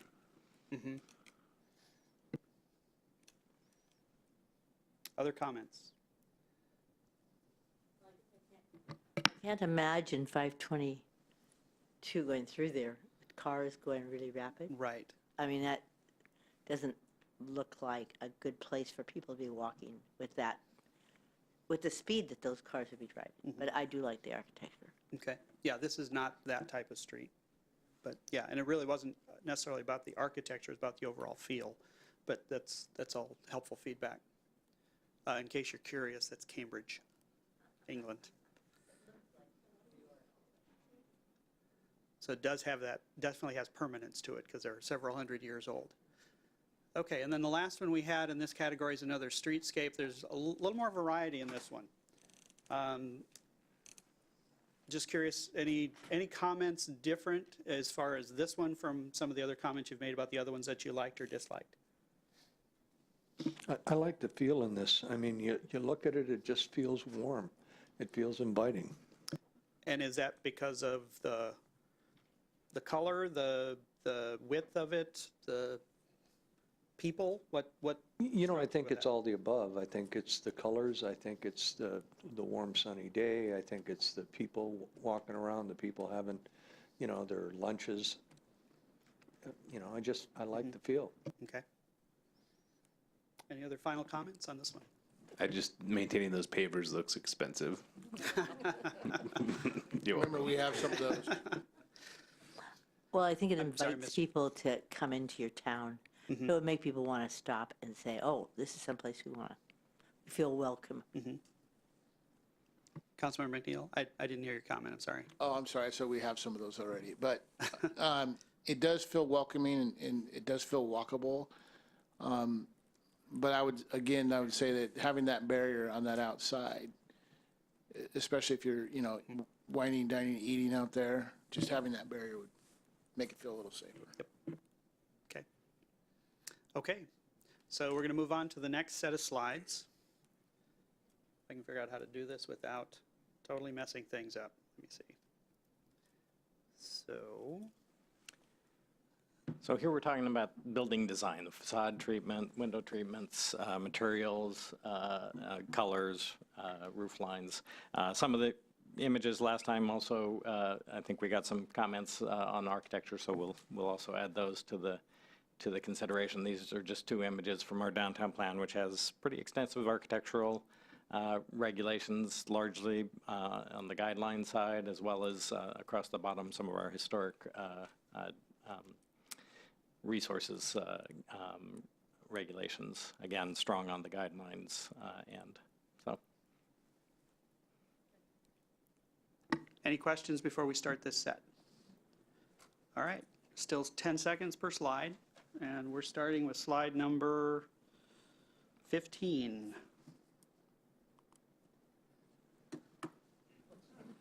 Save your comments for the end.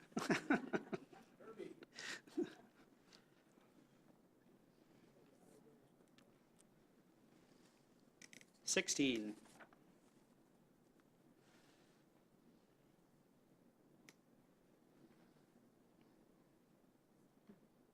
17?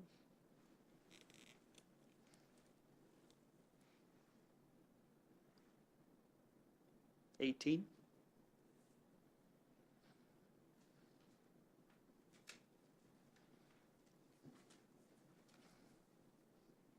19.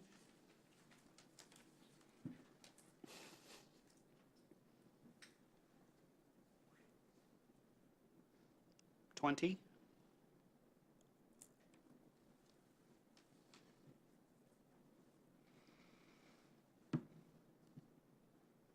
21.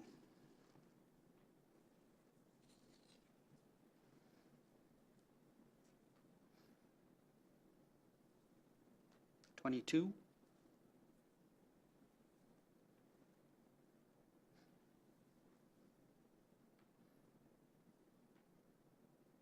23.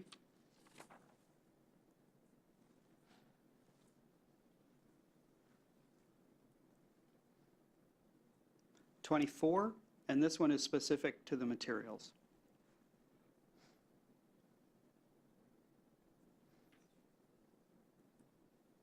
25.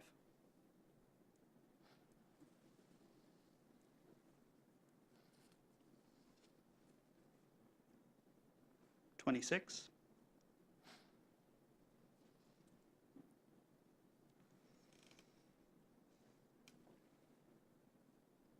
27.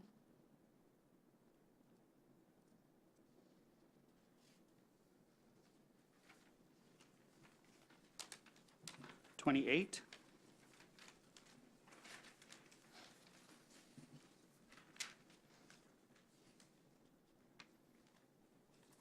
29.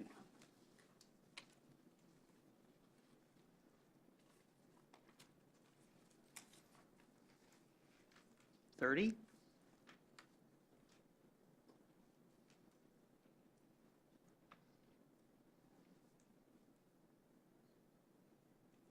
31.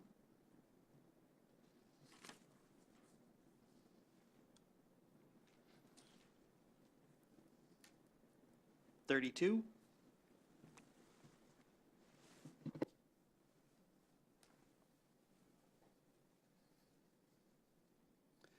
33.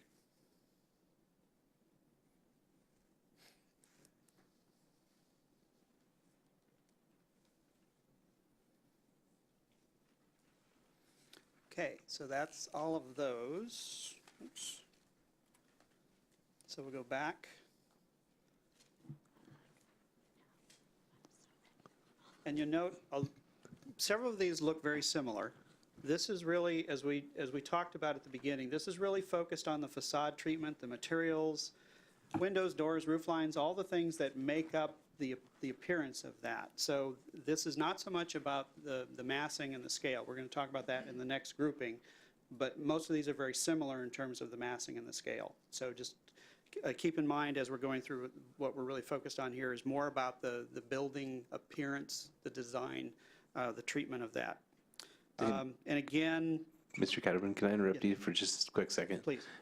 So the first group, we were supposed to give feedback on what specifically? Because we floated way over into this category, like building design and facade. Yeah, What was it that we were supposed to give you feedback on in the first group? that was about the streetscape, the landscape, art, signage. Okay. No, we Yeah. did that too. Yes. Okay. Yeah, we I'm got just some good making sure we feedback on didn't that. screw up. And it's Okay. hard to separate them. I mean, we understand that. We just want to make sure that as we're going through that, you know, you're particularly focused on some of the things that we're asking for some feedback on. Okay. Thanks.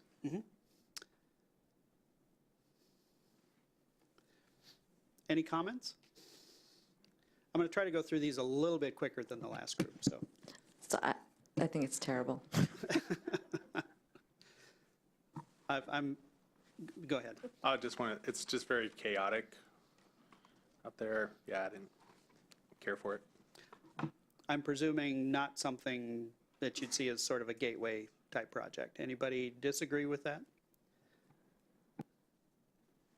All I want to add is, it feels like you should have a big marble that you drop at the top and just watch it go down. I would say we're probably not into that one. Yeah. Well, some of these is just to get you thinking there are other ways to get at the same thing sometimes. You know, you give architects the opportunity, we have certain guidance. They sometimes go a little further than we might expect otherwise. So a little more traditional in this case. Comments on this one in terms of, again, we're looking at the facade treatment, why am I blanking on all the architectural terms, Dave? Just the composition of the facade, the materials. The fenestration, how it's broken up, modulation. That's the word I was looking for, modulation. Comments? So if I could say, I don't like it because it changes. You have, one set of bricks, I think they are on the main floor, then the second floor, it's a darker shade. And I think that's bricks as well, and then the roof is green. I just don't feel like it has a nice warm feeling. Too busy in Yep. terms of changes in color and material? Is that a fair statement? I don't want to put words in your mouth. Is that, Fair statement. okay? Other comments on this one? There's nothing special about it at all. Okay. I liked it. And what did you like about it? Well, I just like that it's broken up. It's not just one big wall. Broken up in terms of the modulation of the facade itself? Is it modular? Somebody said undulation. I felt like I was using the wrong word. I think either one works. Either one's That's fine. Okay. Yeah, I like that it's broken up. It's not just one big girth. Okay. Councilmember McNeil? Oh, it feels very oceany, Edmondish to me, but I think that's, if I'm not mistaken, that's siding, shake, siding, correct? It looks like it, yeah. Yeah. Okay.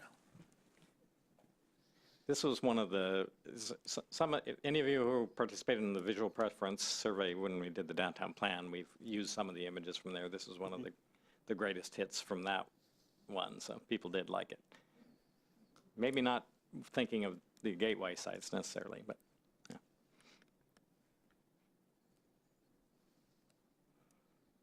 Comments on this one? Likes, dislikes? General reactions? I didn't like it. It has I don't know, just didn't like that, how the front pokes where it's coming out like that out of the top. It just seems really This part 7, 50s-ish. Yeah, that big L-shaped thing. Yeah. Upside down. Okay. Yeah. I didn't like it either. And for what particular reason? It's kind of bland. I mean, there's not a lot to it. It doesn't break up a whole lot. You know, you have 5 stories with a base, but I mean, it just looks like kind of a bland building. It looks like an old medical building to me, and that there's hospital beds in one wing. I think it would become dated very quickly if it isn't already. I was actually neutral on this one, and I looked at it as, I think that what's missing, it would be the balconies, Okay. adding character to it. But the materials themselves, looking at the materials are, Those are okay? Okay. So most of what we're showing you are photographs. A few of them are renderings, some computer-generated, some otherwise. So this is obviously a computer-generated rendering, and it's a hotel. It was actually the proposal we had for the hotel on the Civic Center site. So what about this one? I like the corner feature of it, especially for a gateway. I also like the corner feature of it for a gateway. When you say the corner feature, are you talking about the shape of it on the corner? Yeah, how it wraps around. Okay. Kind of brings you in. What makes me think of France, because it has the black awning and then the kind of tables along that people can kind of look out. And I like the shape as well. And I do like the color. I don't know if it's brick or what, but I do like the colors. I thought it was too many small windows. It just felt very busy with all of that. I mean, the overall scale of the kind of the gateway corner feature was good, but it was just like all these windows. I like the clock feature for an anchor. Okay.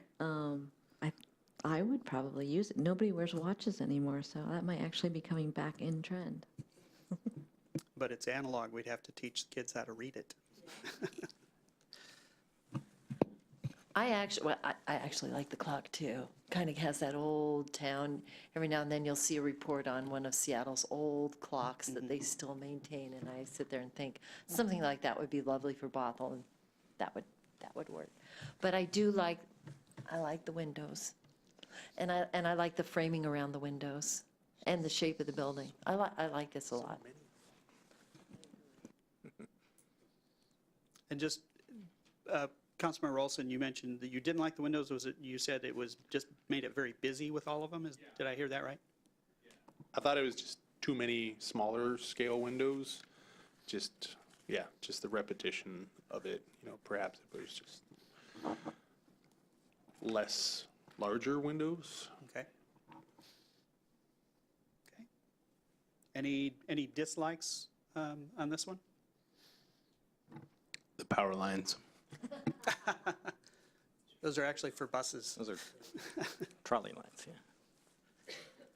This is in Vancouver, BC, by the way.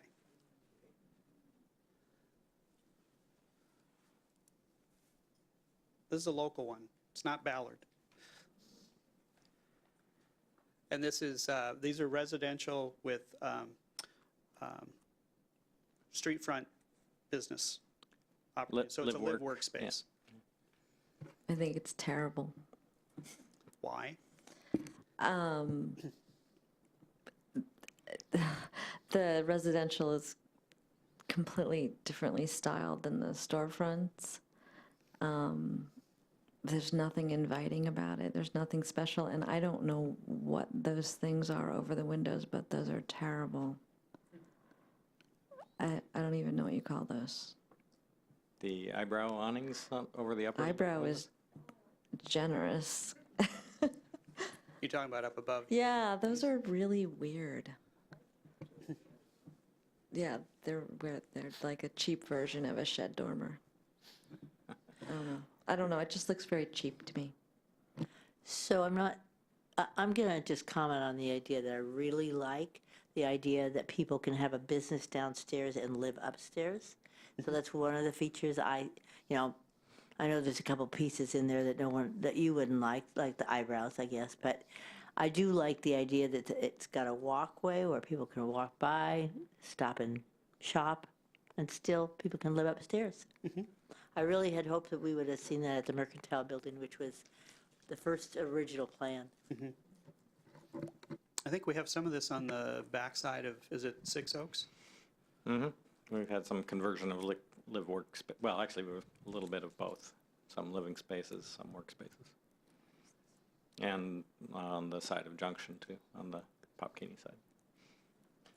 So I work next door to this building, and one thing that, to pile on with Councilmember McAuliffe, it is pretty neat how all those little, they're small little shops, so it's something that you can easily, do a startup business in, like massage therapists, counselors, like things like that, and if they live there too, that's a bonus. But it's kind of lively, I would say, in those little shops. So when you walk by, there's always something new in there, and it's always changing. And what's weird is I've never really thought about the above compared to the below, because when you're on the ground on that sidewalk, you don't really see all that above it. So just throw that in there. Well, I was curious as to how many of them are occupied with businesses or actually used as live workspaces. So it sounds like there's a fair amount of activity. Yeah, there is. And it's like a small space, so you could really, attract like an incubator kind of setup where people are just trying to start their new business, and it's affordable. Kind of one step beyond home occupation. Yep. Yeah. Councilmember McNeil? Yeah, just looking at the material piece of it, I like the contrast with the brick down below. They kind of look like eyelashes, Deputy Mayor, up above. Yeah, but it's interesting. I mean, the materials are good, but if you just change, if the architecture was a little different, it could have a totally different look to it. So I think the materials, having different types of materials like there is good. Okay. So I can tell by all the references to facial features that you're actually looking at the facade. So that's good.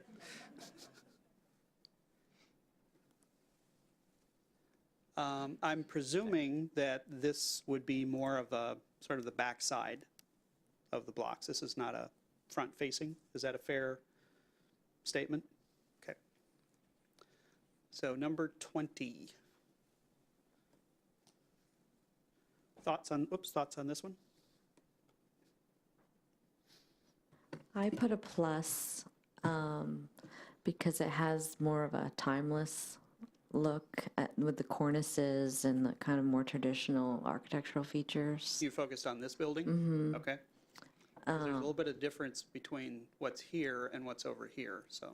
Yeah, and the balustrade that kind of marks the top of the base, and that would be this? yeah. So and I just like how the different stories are broken up and articulated.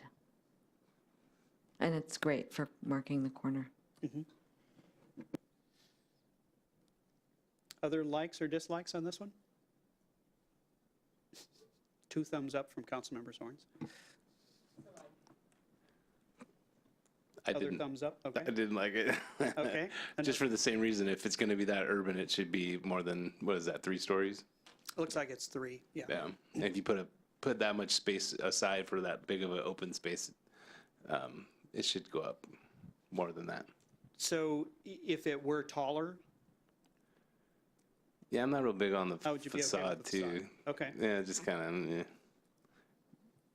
Looks expensive. It looks like Southern California. I like Northern California, but Southern California, nah. Okay. Other comments? Is there a walkway between these 2 buildings where people and pedestrians can move? Is that what I'm seeing? Yes. Yes. I Yeah, like that. yeah, there's a, I don't know what you call that, is it arch? Oh, yeah. Ironwork Gateway. arch over Right. it that marks the entrance to that walkway. I like that. Helps to define that space and something that can draw people in. Okay. Keep moving here. Again, some variation on the, the shape of the facade, excuse me. This one was not about signage, but obviously signage is a big part of this one. So materials, windows, 1 thumb down from Councilmember Zorns, a thumbs up from the mayor. Other thoughts? Thumbs up? Thumbs down. Thumbs down? So what talks more about why you like it or why you don't like it? It's too industrial, too office, too bland. What if the Gateway project, one of those parcels, what if it was an office building? Office building is fine. Now, if you were to take those windows and attach them to a corner that's rounded, Okay. it would change the feel to me. And- You know what I'm talking about, a rounded corner? I would, Like we saw in some of the other buildings. right. Then I wouldn't have such a reaction to the rest of the facade of the building.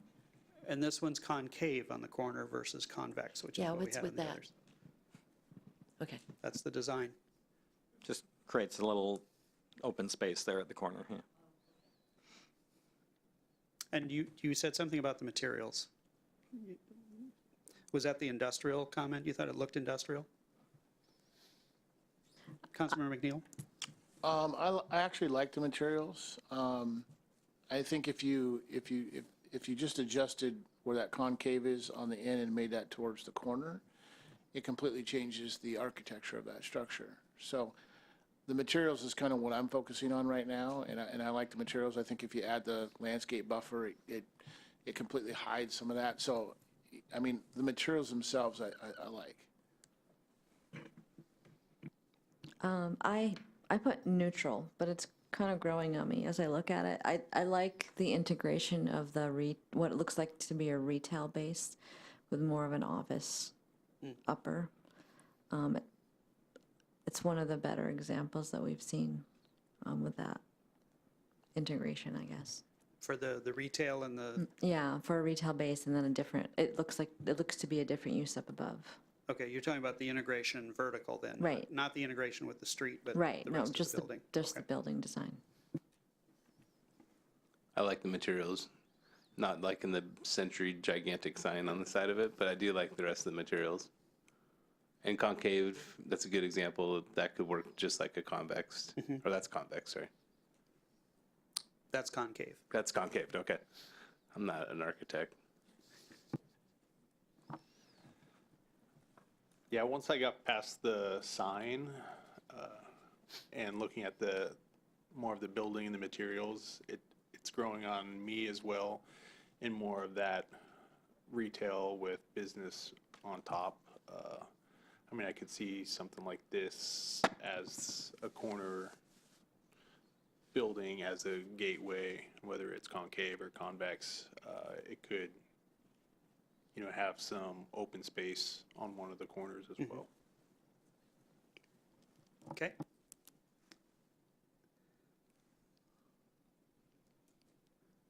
So here's number 22. Again, looking at building materials, facade treatment. How is it broken up?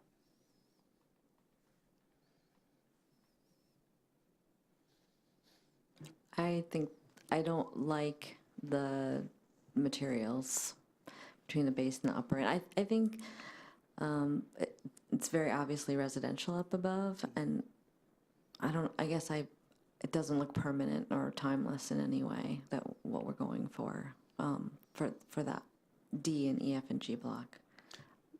When you say you don't like the materials, is that, The siding, is it the the quality residential. of the materials, the type of the materials, the color of the materials?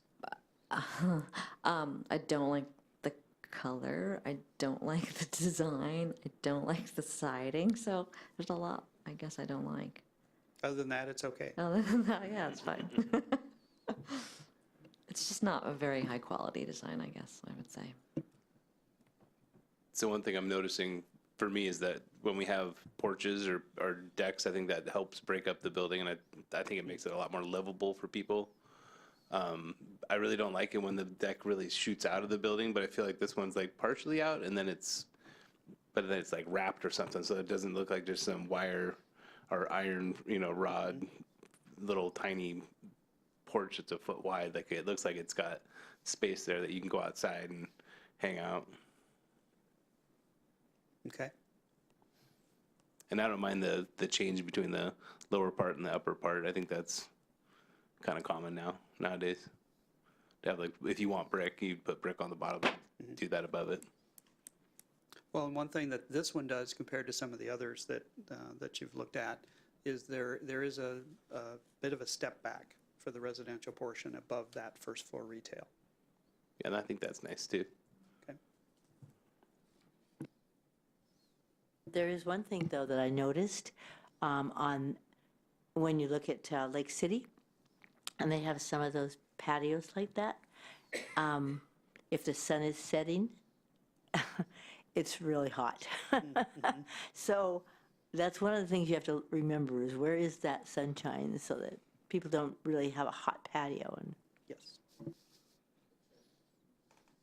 It's interesting that you brought up Lake City, because my first wash at it was too much like Lake City. And what evokes Lake City for you? I think at its base, in some ways, it's a very plain building. And by trying to put different colors on it, it's like it's trying to give you it's not a plain building, but it is a plain building. Does that make sense? It's trying, but it didn't succeed in your eyes. Yeah, it seems very cookie cutter. It's just kind of like, here it is, and then what can we do to try and make it different? It's just like a rehashed design that they're trying to make newer and special for this area. But yeah, it didn't quite succeed. Okay.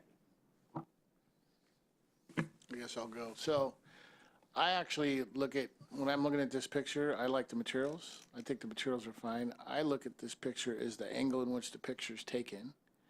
But if you added landscape around that building, you're not going to see as much of that building as you currently see.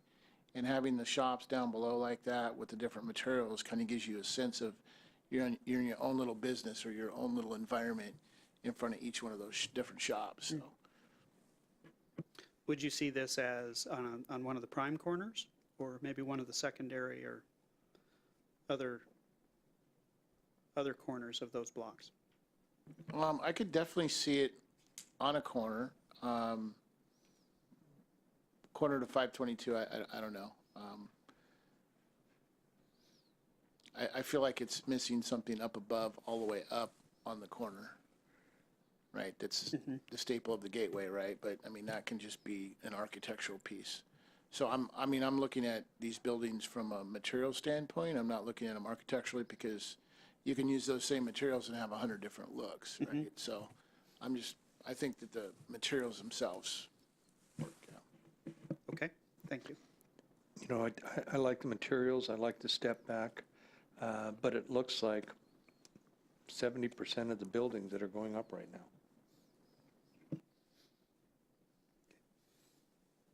It looks like a lot of the buildings that people are building in other cities right now. A lot of these are that same type of building, and we want something at the Gateway that's going to invite people in, not be just like everyone else.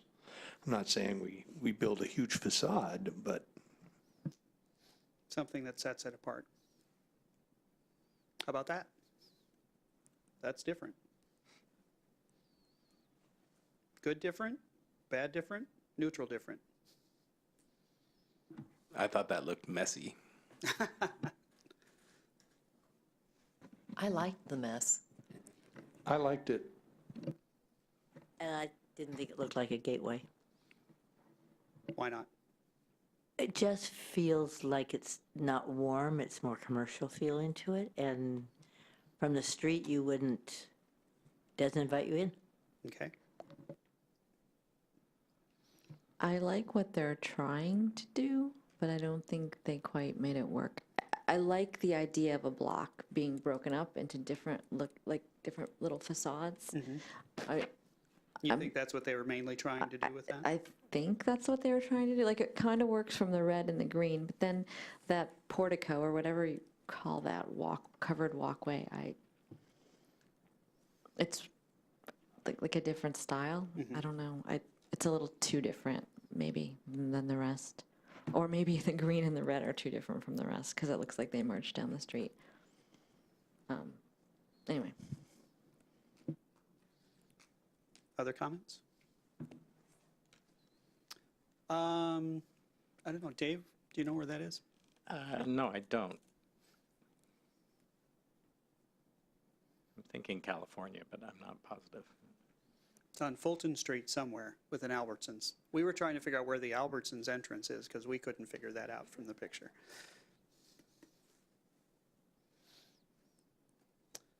This one was just about the materials. So this is a specific type of material that is often used in buildings. It's not as common probably as it used to be. Just general reaction to, I think it's sandstone, Dave, is that what? Yeah, this is local sandstone. Yes, it's right across the street.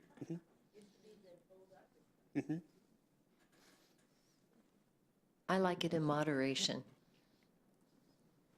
Sandstone in moderation, okay. Other thoughts, comments? I'd like to get Councilmember Agnews' opinion of that stone. I think on the first story, that would be perfect, and then change it going further up. Does that stone look familiar to you? A little bit.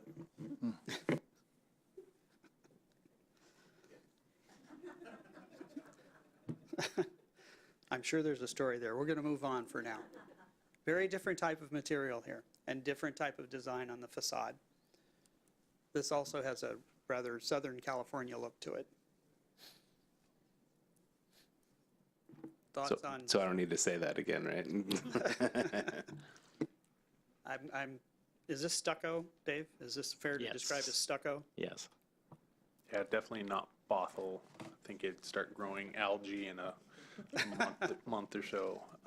But yeah, I think the material's not very good, and yeah, the whole design just doesn't even evoke Pacific Northwest. I'd like to get Councilmember McNeil's comment on this.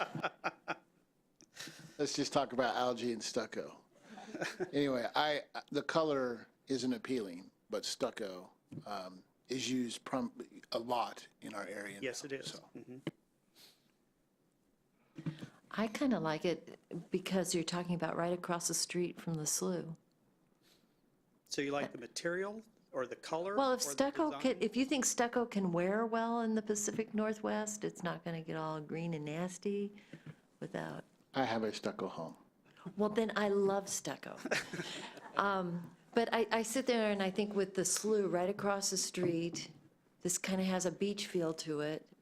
It could be a great fit, especially when we finish finish the landing. And, you know, it's definitely a Watergate entry there into the landing, and something like this might reflect it on the other side of the street. Okay. What kind of a building is this? Is this a home? I believe it is, yes. It may be multifamily, Okay, so I guess, like a Yeah. small-scale multifamily, or it Right. may be single-family. I can't tell from this. Yeah. I didn't take the picture. so I think it probably could work someplace else, but probably not at Gateway. Okay.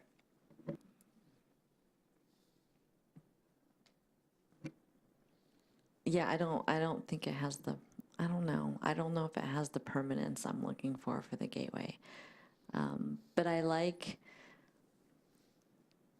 the modulation and it feels interesting and to the right scale for people. I like that. It's inviting. Well, we put it in because it is eye-catching, and it's something different. So we wanted to give you a variety of things and see what caught your eye.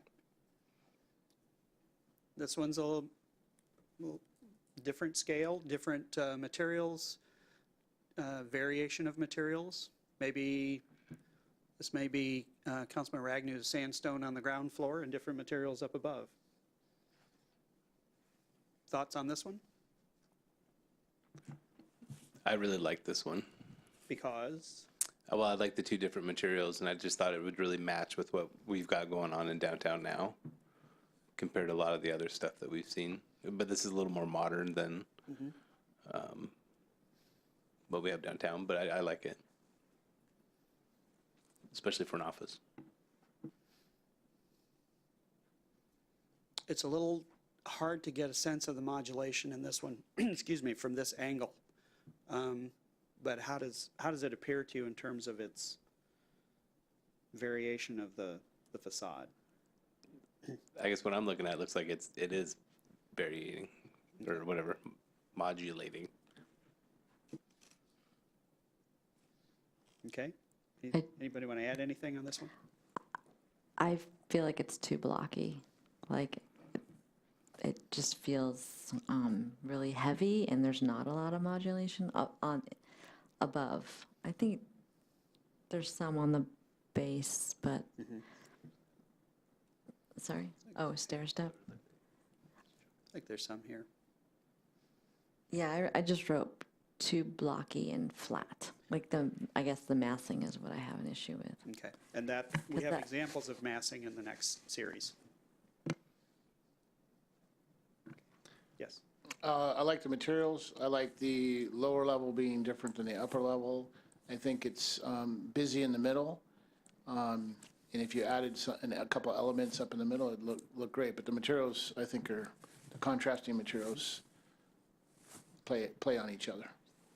Busy in terms of the windows, the number Yeah, and size of windows? Is that what?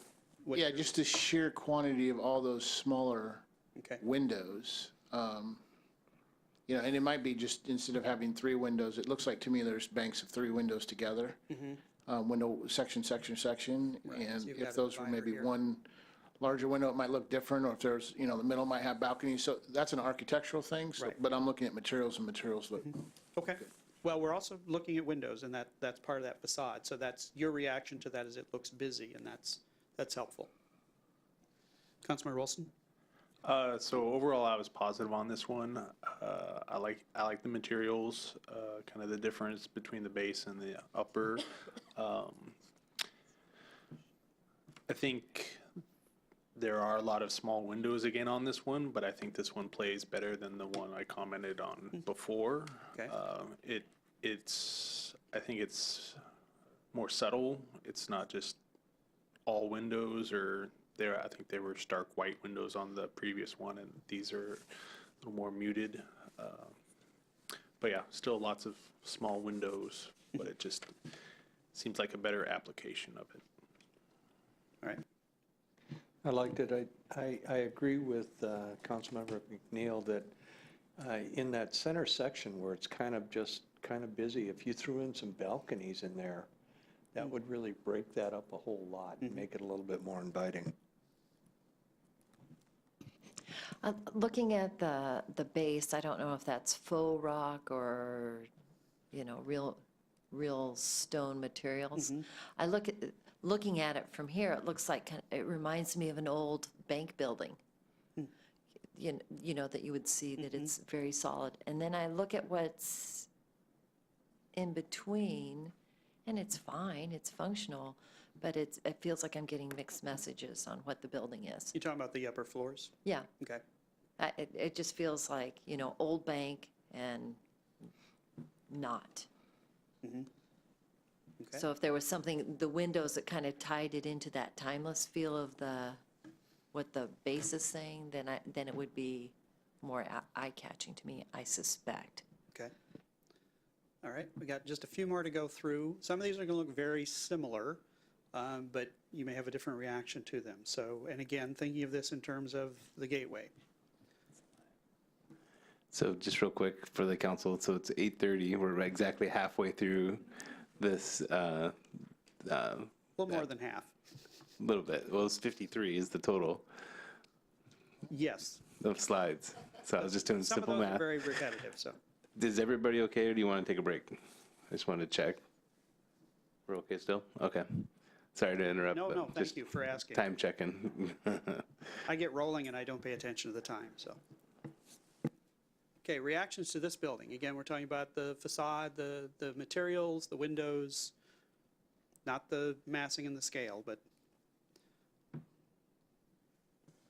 I like this one. It's a little more northwest looking to me. I like the corner treatment. I think it blends well with the materials and the design of kind of the side pieces. So a question for the group. You mentioned the corner treatment, and that's come up in a few others, and there's different ways to treat the corner. There's some with shape, some with windows and other things, but I'm hearing that theme through this. Is that a fair assessment, that that's generally something you like to see, a little different treatment, something that helps the gateway to really stand out? Is that corner treatment? Is that, okay? I'm seeing nods around the table. And that's actually required in our code for those two gateway corners.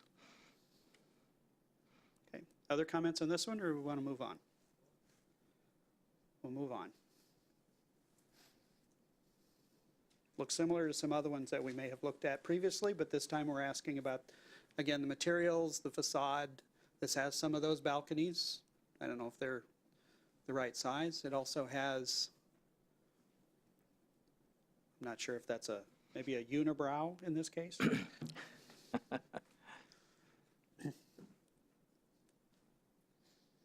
Any comments on this one? I don't like the balconies. Okay. I'm seeing some disapproving looks around the table.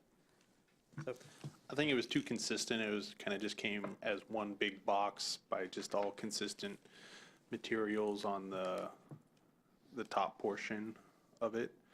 But yeah, it's just very uniform. okay. Again, we wanted to give you variety. Presuming this is not something for the gateway, is there anything at all appealing about this for? Again, like the stucco one, this would play well against the park across the street. In what way? It just has kind of a resort feeling to it that's been around for a long time. Okay. No, Chelan. Maybe. Leavenworth. He's saying Leavenworth too. It's actually, this is in Michigan, a town called Frankenmuth that also has a Bavarian theme like Leavenworth. There you go. Again, very different. Trying to evoke different thoughts.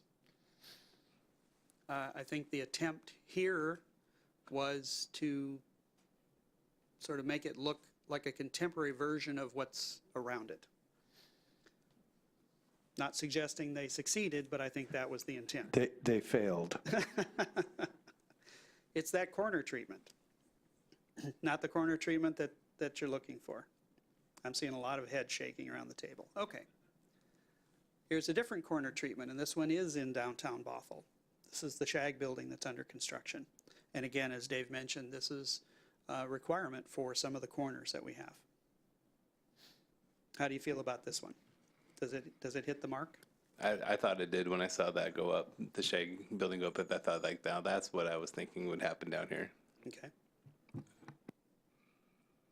And you'd see this on any of the gateway projects on D or EFG as well? Something, not necessarily identical, but something along those lines. Any other comments? So there could be shops downstairs on the main floor, right? There will be. They're required on the They're Bothell Way required, frontage. okay. Yeah. All right, this- then on this side, that's okay. Then I like it. Anyone else? Down to the last couple. So thoughts on this one? Certainly different colors, lines, materials. I believe this is an office building. This is another one that's a computer rendering. Is that thing on top a neighboring building, or is that on top of That's it? a neighboring building, yes, Okay, thank just you for make sure. pointing that out. Yes, this is not an appendage to this building. It looks kind of like it is, but the scale is very different. I'm going to go out on a limb and say I like it, but I'm trying to figure out why. Color? No, I think I like the design. It's very unique, but not crazy. It's interesting. Even though it's a box, it doesn't feel like a box. And it looks very inviting on the base, the bottom floor. The space down here. Yeah. And this looks like a parking area. And again, this is a rendering, so it's not an actual building, or maybe now, but at least when this was designed. One of the things I wanted to point out here is, because you've talked about windows, and windows obviously make a difference in terms of the facade treatment. This uses various size and shape windows. And I feel like that white piece, if I'm not mistaken, marks the entryway, which It is looks kind of like it helpful. down here, yeah. I do like the different size windows. Other thoughts on this one? Got one more.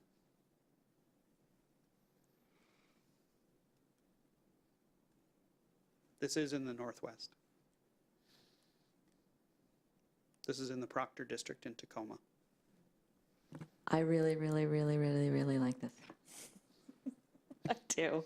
Because it looks like it blends old and new, but in a really nice way. This is an older building. Yeah. This is the new building here. I just think it integrates them really nicely. And I guess I can see something like that because it's going to be an extension of Main Street. I could see something like that working on that block.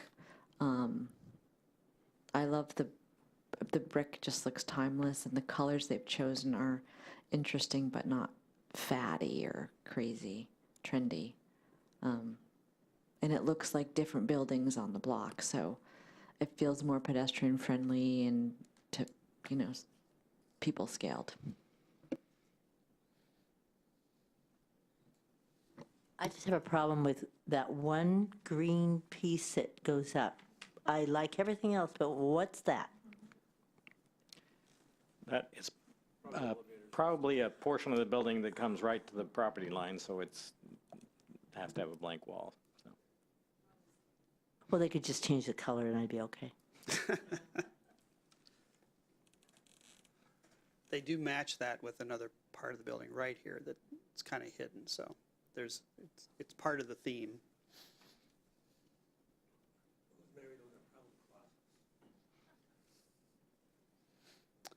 Any other comments on this one? How many of you liked this one? Disliked? So why did you dislike it? So I felt like let's just say the lower portion was on the gateway. It it doesn't feel massive enough.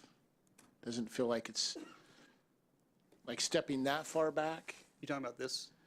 Yeah, so then you go to Rosemary's Green Stairwell. It feels like you're way back, right? So if you're at the gateway, it feels like the first inviting building is way back off of it. Okay. Just kind of feels too far back. So let me, at first, I don't have the picture to use, but picture yourself at the other end of the building, looking at it from down here, looking this direction. If this were the main corner, and this were coming back, say, along Bothell Way, would that work as a gateway?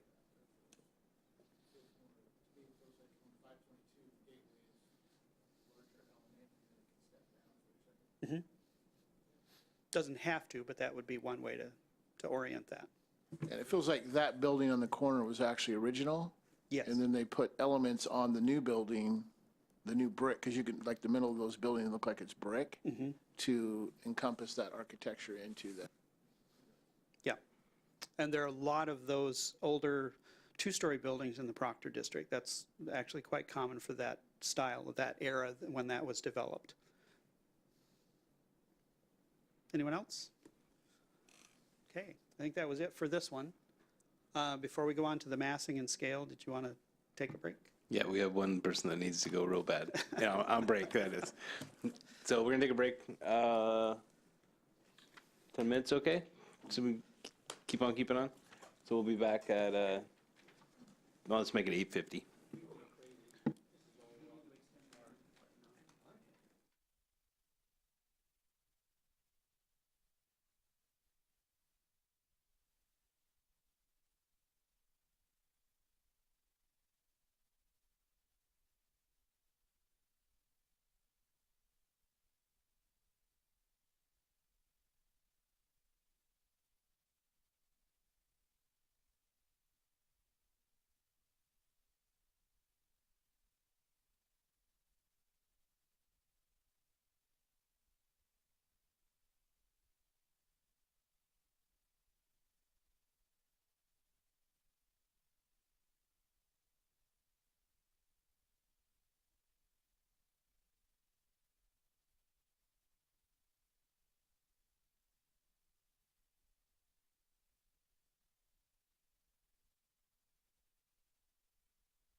All right, we're back from break, and we're going to start in on the building massing and scale.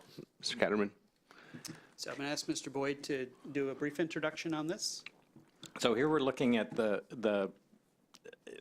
I'm sure you'll have comments on the building design, but we're really looking at the overall massing and scale. And the downtown plan does have regulations to mitigate both the height and length of larger buildings. The height requires a definite base and top treatment.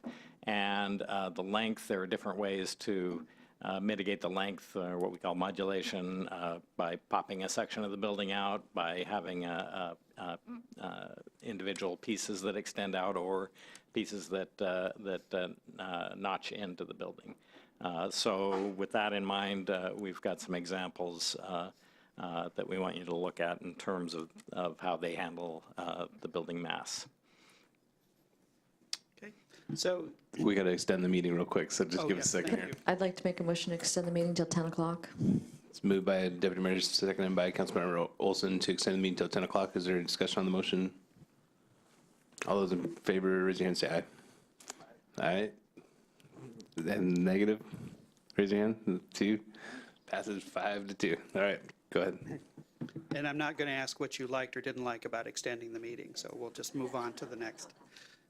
Okay, so Dave just quickly went over the massing and scale, the things that we're looking at here. So we've got a series of about 20 slides, same 10 seconds. We'll go a little bit faster through the discussion part of it, but again, focusing on the massing and scale and thinking about this in the context of those gateway blocks. So 34. Back to the score sheets. 35.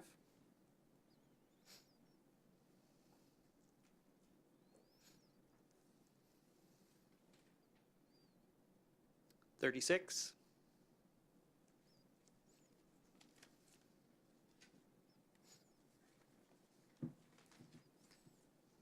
37.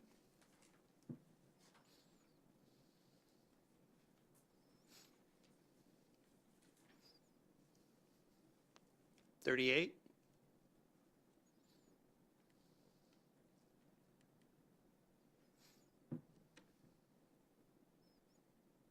39.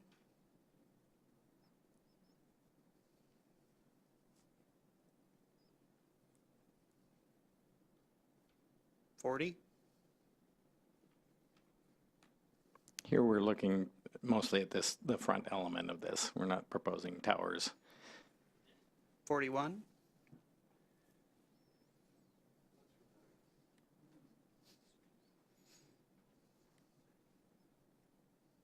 42.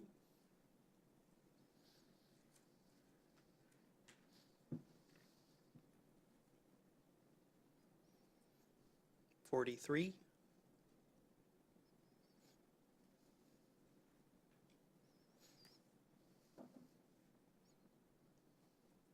44.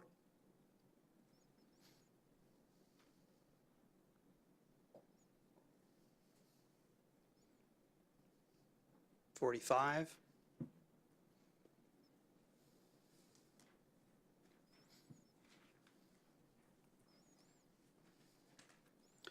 46.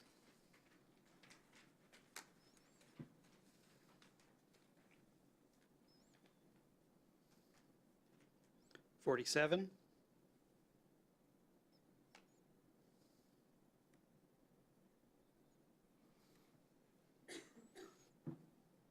48.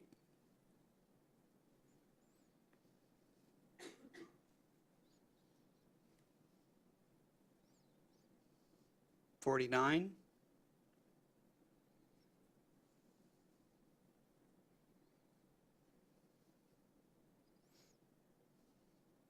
50.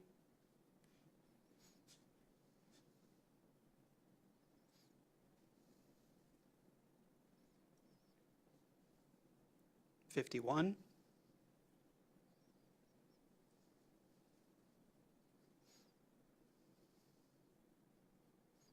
52.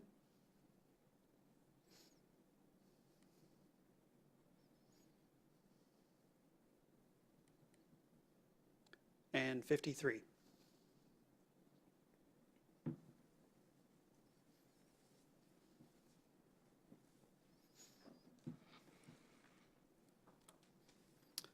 So bulk and scale.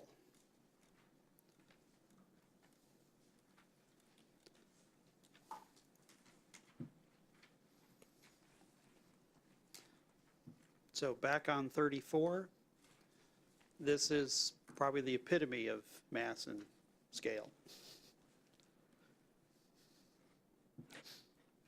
Okay, I'm guessing no real positives on this one. Okay. Much lower scale on this.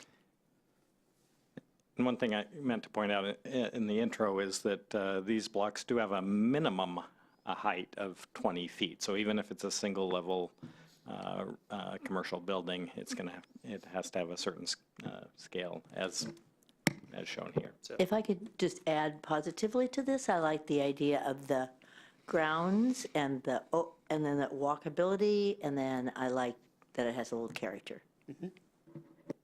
So are we specifically responding to the height? Are you looking for us to, Height is part of the scale, yes, for the gateway for the gateway. buildings? I'd anticipate them being higher. And could this be appropriate, I guess? Doesn't feel like a gateway to me. Okay. Yeah, it does feel a little low to me.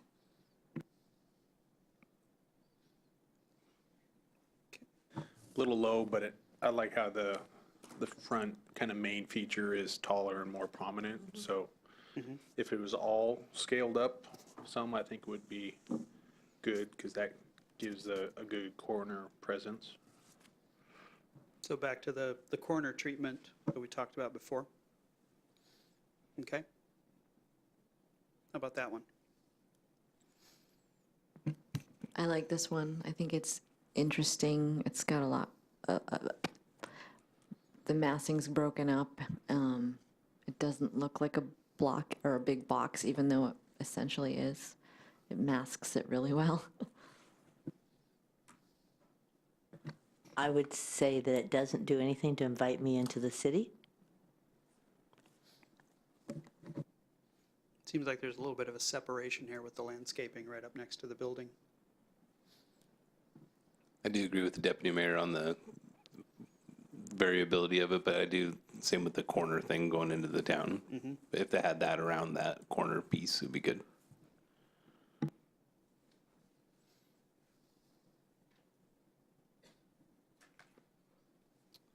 about this one? Similar scale, but very different massing in this case. Scale in terms of height. Well, yeah, and we're not supposed to be looking at the materials, but I like the way the top was finished off with the cornice work. It's just a very nice finish and detail to it. And I think you have a couple slides that are coming up where you have one building, but very different shapes, very solid vertical with, and I like that this does that as well. Compared to the adjacent buildings, so it's a Right. different style. Right, and I think you have a slide coming up where it's one building where it has that as one building where they're connected, and it works for me. And I like how the windows complement the height of the building. Well, and you're right, this is not about the facade treatment that we looked at Right. last time, but you raise a good point, because all of those things work together. So there are different ways to break up the appearance of the massing of the building, if Right. you will, through facade treatments and things like that. Yeah, I was going to say I like the traditional treatment of the base, the middle, and the cornice and top. It makes it seem less vertical. Does anyone feel that this is too tall? Because this is 7 stories. We currently allow 6, so. So yeah, this would not be allowed right now. I'd be okay with 7. Okay. So we got the clock tower in there again. This is a little lower scale. And again, it's breaking up the block with different colors, different materials, a little different texture. And I believe this is another one with where the second level is parking. It's Yes. masked to look like more building. I liked it. That's interesting how they masked the parking. Feels a little low to me, again. Like the element of the clock, more on a corner versus setback. Okay. Seeing some other nods around the table.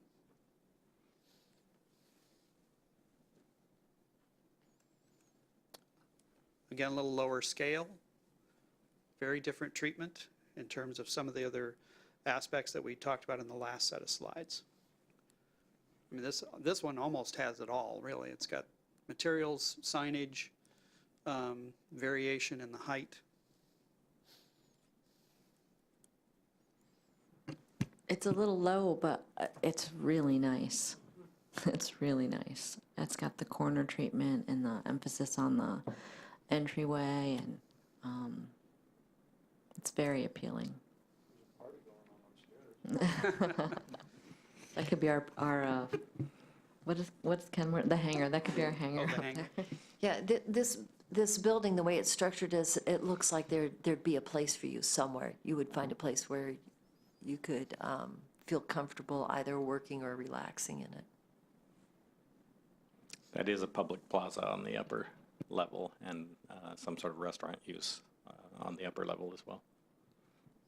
Yeah, I like the contrast. I like all the different elements of it, but I think if it was higher, and having the different materials like that, I think it would be more beneficial to have it higher. It would be almost good because it's really nice the way it looks, and with a dream of having a restaurant or something upstairs, but if you had some parking upstairs so that you could have a taller building with some parking. And it's a little hard to see, but the building actually extends down. It looks like the rest of the block here. So I think, like you said, I think there are opportunities to do more up on that upper level. It could be parking, it could be restaurants, it could be office or residential above that. Could go up higher and even step back so that you'd maintain some of this open area on the second floor. So there are different ways to address that and still provide that additional height. And keep this is another example of a different way to do a corner treatment, because it's really just the building, but because it's broken up, this stands out more. And I'd classify this as very contemporary architecture. So I like it too. The one thing that would be nice, because that is a public space, if we did 7 stories and that was the 7th story and it was actually a place where people could go, and there's a restaurant there or whatever, I think that'd be pretty cool. Other thoughts on this one? Generally positive, sounds like. Yep. Okay. So as Dave mentioned, on this one, we really wanted you to focus in on this. This building is in the next block. So, but one of the reasons that I wanted to include this is to show, so you have a 4-story structure here with open space up above. I don't know if that's public. I suspect not. And it's actually part of this taller building that's 40 stories. But it has that step back. So if you're on the street, and this street is relatively narrow, it's maybe 2.5 lanes. It has you get a sense of a pedestrian scale here, even though there's a very tall building behind it. So that's really looking at how do you treat that front part in terms of scale and what that means for the rest of the block. So other thoughts on this one? I like the proportions, and I like the base, the more solid base. Makes it feel really solid, I guess.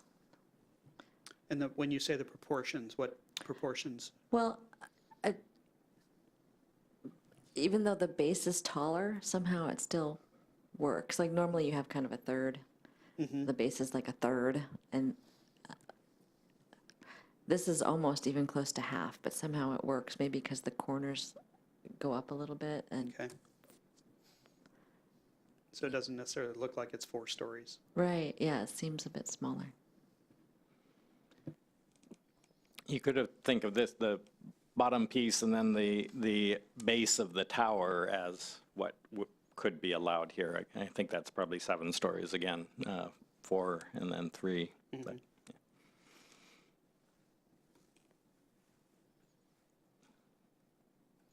Very different scale here. And you're familiar with this one. This is 6 Oaks. And obviously, this is pretty much in keeping with what's allowed in the code. But what are your thoughts about this? Again, for the Gateway project area. and how it deals with breaking up the mass. Is everybody neutral on this one? I'm reading body language. That's just kind of what I'm seeing, okay?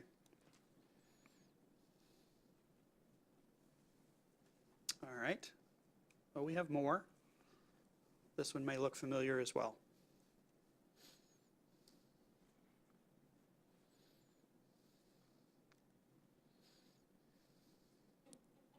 I've heard a couple people up here complain about this building, so.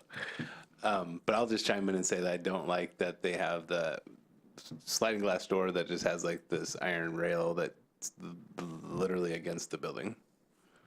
Oh, for You the can't see 'em balconies. here, yeah. The Juliet balconies. Yeah. Is that what they're called? Juliet balconies? Yeah. I learned something.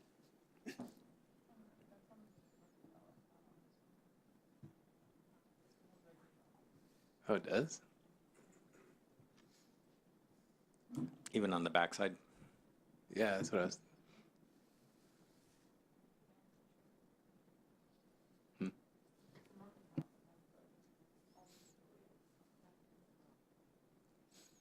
So what about the height, how it's broken up? I think, Go ahead. oh, go ahead. Go ahead. I was going to say they tried, but they failed. I can see that they tried to break it up. I don't think it's particularly appealing. Yeah, I don't know what else to say. It's a very large block. It looks like, I mean, it's a nicely done functional building, right? But if I were to do an analogy, it reminds me of if a child had a coloring book and they just wanted to fill in between the lines. This feels like it was just trying to fill in between the lines. That something should have been happening probably in the middle section or stood out more in the bottom front section to make it not feel like it was just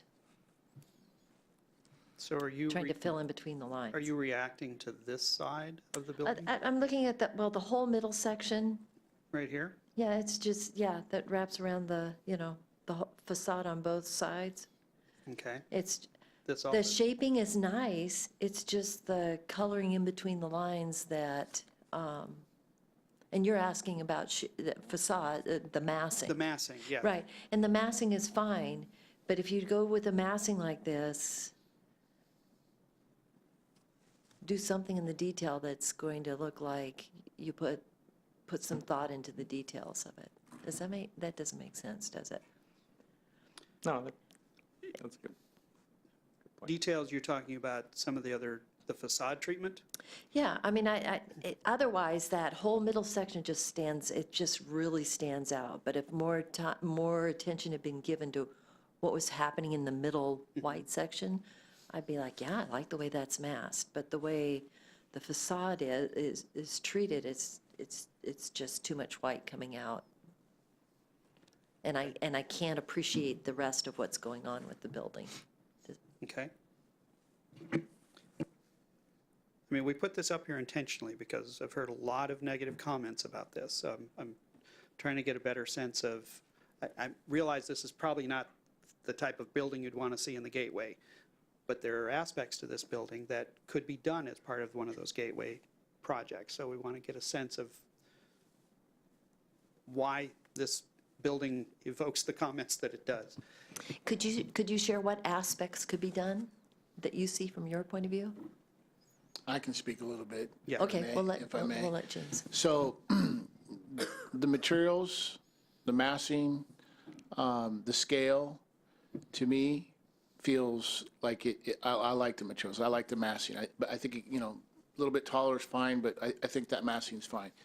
I think what I see when I look at that building right there, to me, it looks incomplete even though it's complete because there's no landscaping around it. It looks like just a stark building stuck on a corner somewhere. But if you were to add elements of trees along that building, you could actually spruce that up to where it looks way different than it looks today. Along here? Yeah, just adding landscape elements along there that when you're looking at it from this perspective, on the white, there's so much of the white contrasting with the entry, you could change the complete look of that building, which is landscaping. From this perspective, right? From the perspective that we're looking at it. Right, and this is a little different angle than what I think a lot of people see it from. Also, this was prior to all of the landscaping going in. I think the street trees hadn't gone in at this point. You can see the grades. And I was going to ask you, Dave, so there are street trees along here? There should be, yes. Okay. So this is a little different corner treatment than what we've seen on other buildings. This is the main entrance. I have to say, as a pedestrian, when I walk down for office hours, I do enjoy that portion of the corner of that building when I walk by it.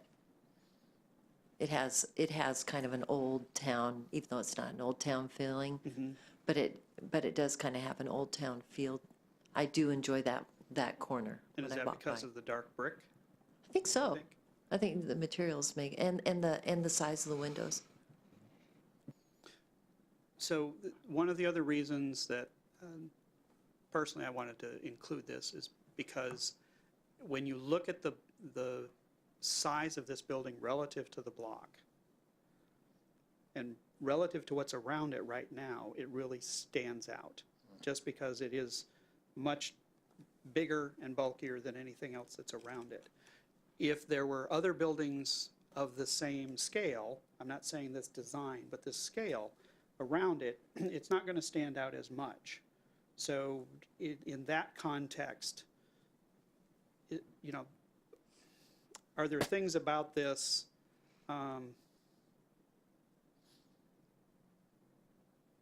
that you would still change, I guess is what I'm trying to go with that.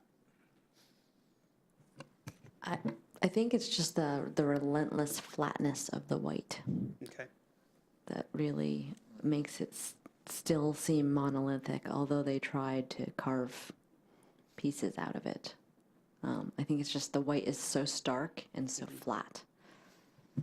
And I think, I think that applies to all of the surfaces, basically. Even if they're stepped back a little bit, they're still flat. Yeah, but on top of that white, if you added an element of landscaping around there, it completely changes, and now it separates the green from the white section, right? So Up here? yeah, so if you added landscaping along there, now all of a sudden it kind of hides that upper starkness, and then you add it down below. It's very interesting. And the landscaping would create a different texture to that, so it'd break that up in terms of the building and the flatness of the facade. Okay. I don't want to, I just want to belabor comment this. that. Yeah, go I ahead. think it's a fine building, and it has, with the landscape, that would make a difference, but it's not a gateway building. yes. Okay. Did I do that right? Yes, 43. So again, a little lower scale, but 3-story, broken up with different architectural designs and materials. Any positives on this one? I just like how they broke it up. With the design, the materials? Yeah, the design and the materials. Okay. It is kind of smaller scale than I was thinking for the gateway.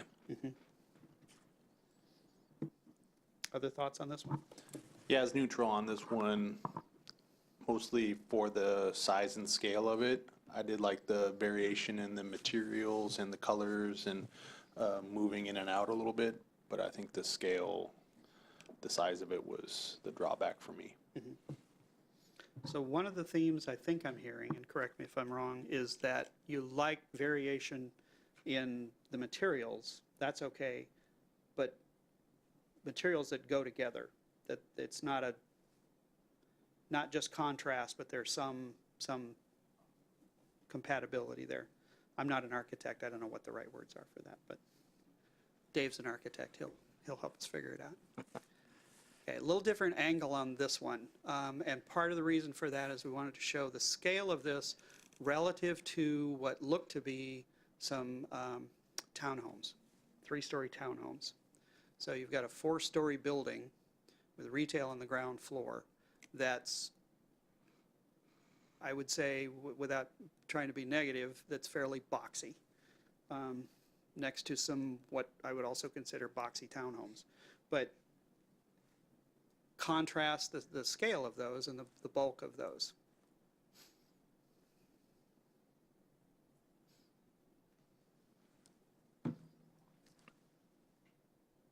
Any strong reactions to this, either positive or negative? I'm sorry? Too big and too boxy. Okay. It just dominated the whole scene here. Okay. A little different angle, a little different scale, broken up a little bit more. Try to ignore all the power lines. Those do tend to detract visually. I really like this. I think part of when you look at old cities that have been established for a while, and you go through their old downtown, you see buildings that are built right next to each other that are conjoined, but they're a little bit different from each other, and this pulls it off. Like the preceding one that I think it was like on the next one up. It's trying to look different, but it's clearly a cookie cutter all the way down with a different face treatment. Whereas the one that you have us on here, it could be all one building, but it has a feel of a community of buildings. Does that make sense? Yeah, if this is all one building, and it looks like it is, you really have 3 different scales here. So you have this that looks like it's sort of a retail. I'm not sure if it's just on the corner. It almost looks like it continues up, but it looks like it might be just the corner piece. And then you've got the taller middle section and then a little shorter section here. This, I think, is a separate building. Nope, same. Is that all the same building? Yep. Okay, so then you've got a 4th scale there. It's kind of a repeat of the taller element here, Okay. or similar. Yeah. This also would qualify as anchor retail. You can't really tell, you can barely tell here, but there is a Bothell in the base of this. Right, there's a sign right here. This is Bartell's, I'm assuming, is this frontage here? Yeah. And wraps around? And that's a 6-story on the other end? I believe so, yes. Looks like it. Mm-hmm. So they just got a taller single story on this end.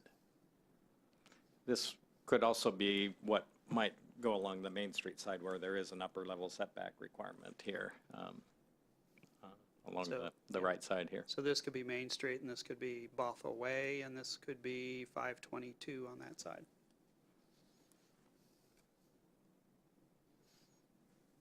Others like, dislike? What was the general feeling? I like this one.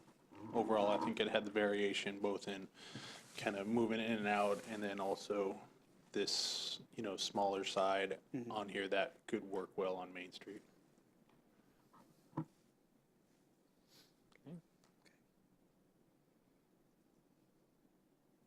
How about that one? That's the scale we're talking about. I like it. I like the massing and the scale. And what about it, what about the massing works for you, Councilmember McNeil?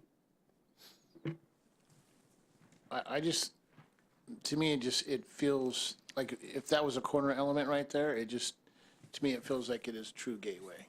Just the massing as a whole and the scale of it just feels, I mean, I guess with the buildings that are there existing now, I kind of see the height of them there now, and it just feels like it, you know, with the corner element, it feels like it would set in.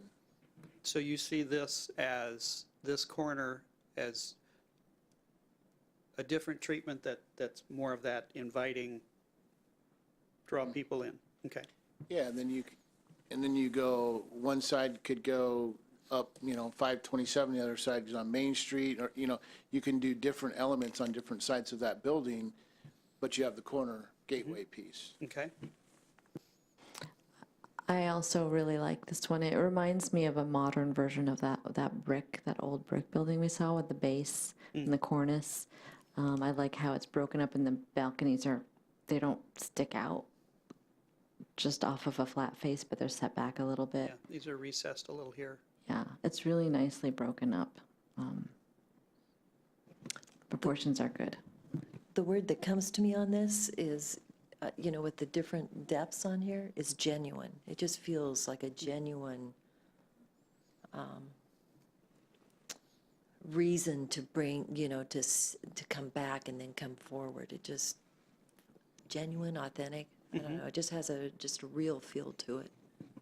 So the flip side of that, something I've heard remarks about other buildings, is it seemed like they were trying to do something, but they failed. You think this was trying to do that and it succeeded? Okay. A little taller. This is, I think, 7 stories Yes. with Try a to really ignore- tall Yeah. retail. So this would be what they call 5/2 construction, two levels of base, concrete base with 5 levels of wood frame above it, or at least it could be. Try to ignore the scaffolding on the left side. Yeah. I'm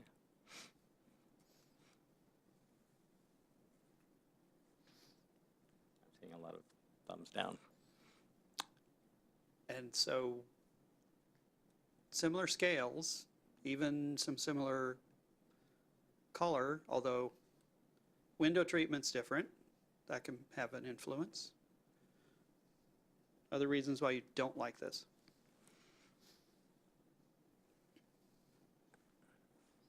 The real, just flat face, not much going on. They didn't try. Okay. Yeah, then the awnings, it doesn't break it up a whole lot. This one is the Shag project under construction. So it's a little hard to tell from this angle, but these are actually upper story courtyards in between these areas. That's something that you like? Yep. Okay. A little different way to break it up here. A little more contemporary. Bless you. Yes? No? Couple of thumbs up and a neutral.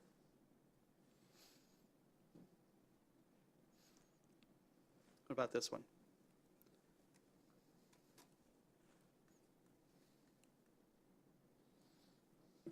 Is that a QFC store in the bottom of that? Yes. It is. Wow.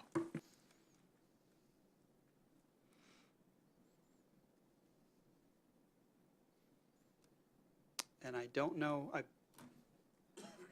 I guess those are balconies, so this would be apartments. Yes.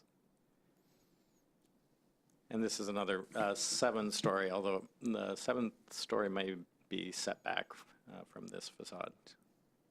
Is that a local building or is that a out-of-state building? This is Ballard. That's Ballard? Yeah. May not be Ballard-ish, but it is Ballard. I was going to say, there's a little surprise in your voice when you say If you could put a curved corner on it, you know, that we all seem to be gravitating the for. gateway corner. A gateway corner on Okay. it, I think, I like how the balconies or the decks are tucked in, balconies, decks are tucked in, porches. I'm a thumbs down. Because It just looks so massive.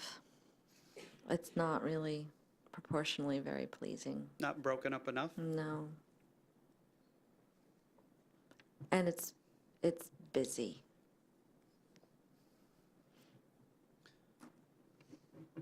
So just curious, because this next building is one you saw before that most everybody liked. This time, we're talking about the massing, the scale. But there's different color, there's color variation, a little bit of texture variation. How do you feel about this one in terms of massing and scale? I'm probably the one person who doesn't care for it either way. You were the one negative vote last time, as I Yeah. recall. Yeah. And you still don't like it? Okay.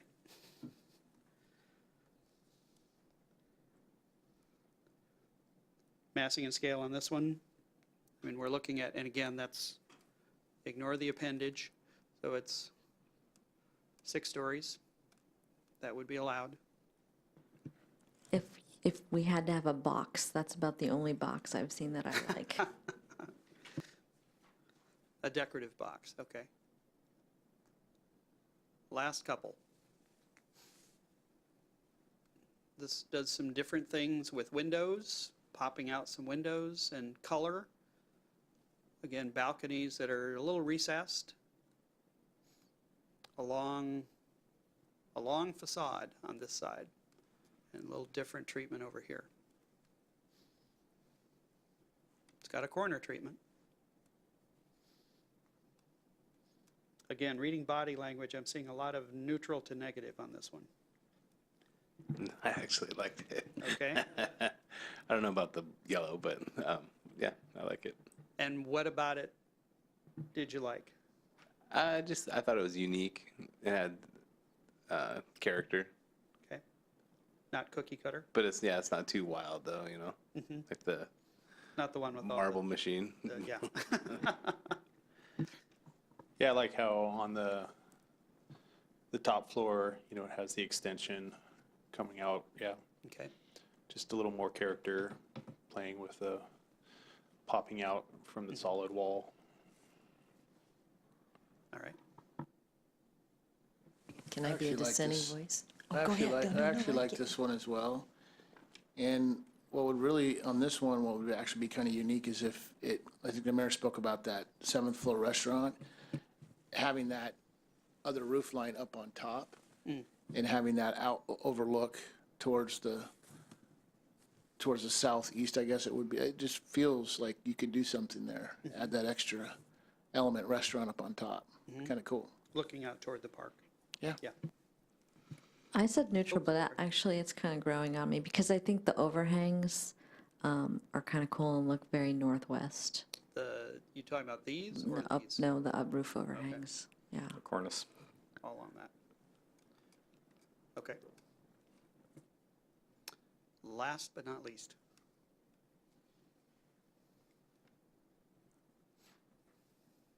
I think that could go in that one right back behind the slide number 52. Put that down in the bottom, or that QFC one. Oh, okay. Put it in here. Have a corner piece, corner statement. Yeah. That last slide, just, it seemed very low to me. So you could have the corner be at this scale and then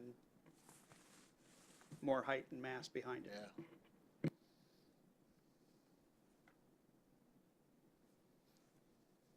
You cheated because you put Trader Joe's there, and you know we all want one. But it's still boxy. It also has a raw stress for less. So. It reminds me of the saying, it's not what's on the outside that counts, it's what's on the inside. Not true with buildings. Okay, any last words? Yes. So I thought this exercise was a little bit difficult to do because I think that I didn't see enough character in it or welcoming in it, but I put down themes Okay. on my thing. And so it gives me an opportunity to say what I really loved is having kind of a plaza look down below and then some kind of waterfalls or some kind of fountains or something that gets people excited about coming to our city. Parking was really important. I liked it when they had some parking above. I thought that was very interesting. Housing above the shops. Setbacks are good, and upstairs courtyard with a restaurant. I think that was really exciting. And the grocery store down below. And just those different corners. So those were kind of my themes, Okay. and I will submit them. I will be collecting those, thank you. And I heard a lot of the same themes, so thank you for that. Yes, Just a quick, you're asking for thoughts. yes, wrap up thoughts. And I would like to say my husband married a child bride, but he didn't. But I'm going to do the back in my day. When my husband was on city council, back in the late 80s, early 90s, they tried to get a gateway for this, for, you know, technically what this corner is. The corner's been moved, right? And he was expressing to me the frustration that council had really wanted a gateway back then. And what we got was a Jiffy Lube and an auto shop which were, you know, very functional, but not gateway. And the council as a whole was very disappointed. So I just want to say thank you from an old city council member, a current city council member, and probably the city for the thought and the input of collectively that started way back, 10 years ago? And we're refining it now. So thank you, and thank you for letting us be part of this process. Well, thank you for your participation. I also want to thank Dave for helping to put all this together. As he mentioned, this is a process that he also went through when they were preparing the plan 10 years ago, and there was a lot of input to that. So we're trying to build on that. We're not dismissing that. We're not disregarding that. We're really trying to build on the work that's been done. As I said at the beginning, we were trying to get a better sense of what high quality means, because that's obviously very important to the council when we talk about the future development of these sites. And I would say, in response to your husband and the frustration of that council, we're in a much better place now because the city owns those parcels.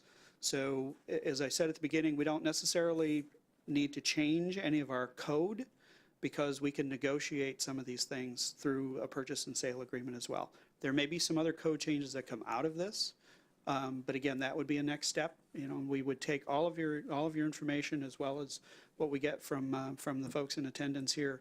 We'll summarize that. We'll bring it back to you with what we think some of the direction is that we're hearing and what we would recommend as some next steps for that. So really appreciate all of your conversation and your input tonight. This has been very helpful.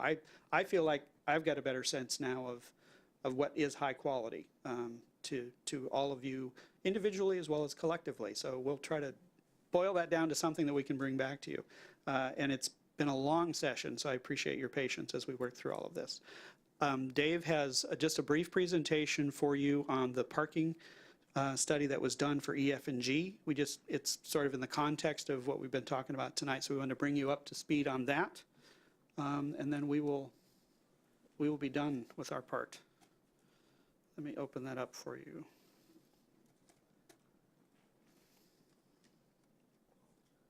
Go from beginning, just hit Yep, in the upper. there you go. There you go. Okay.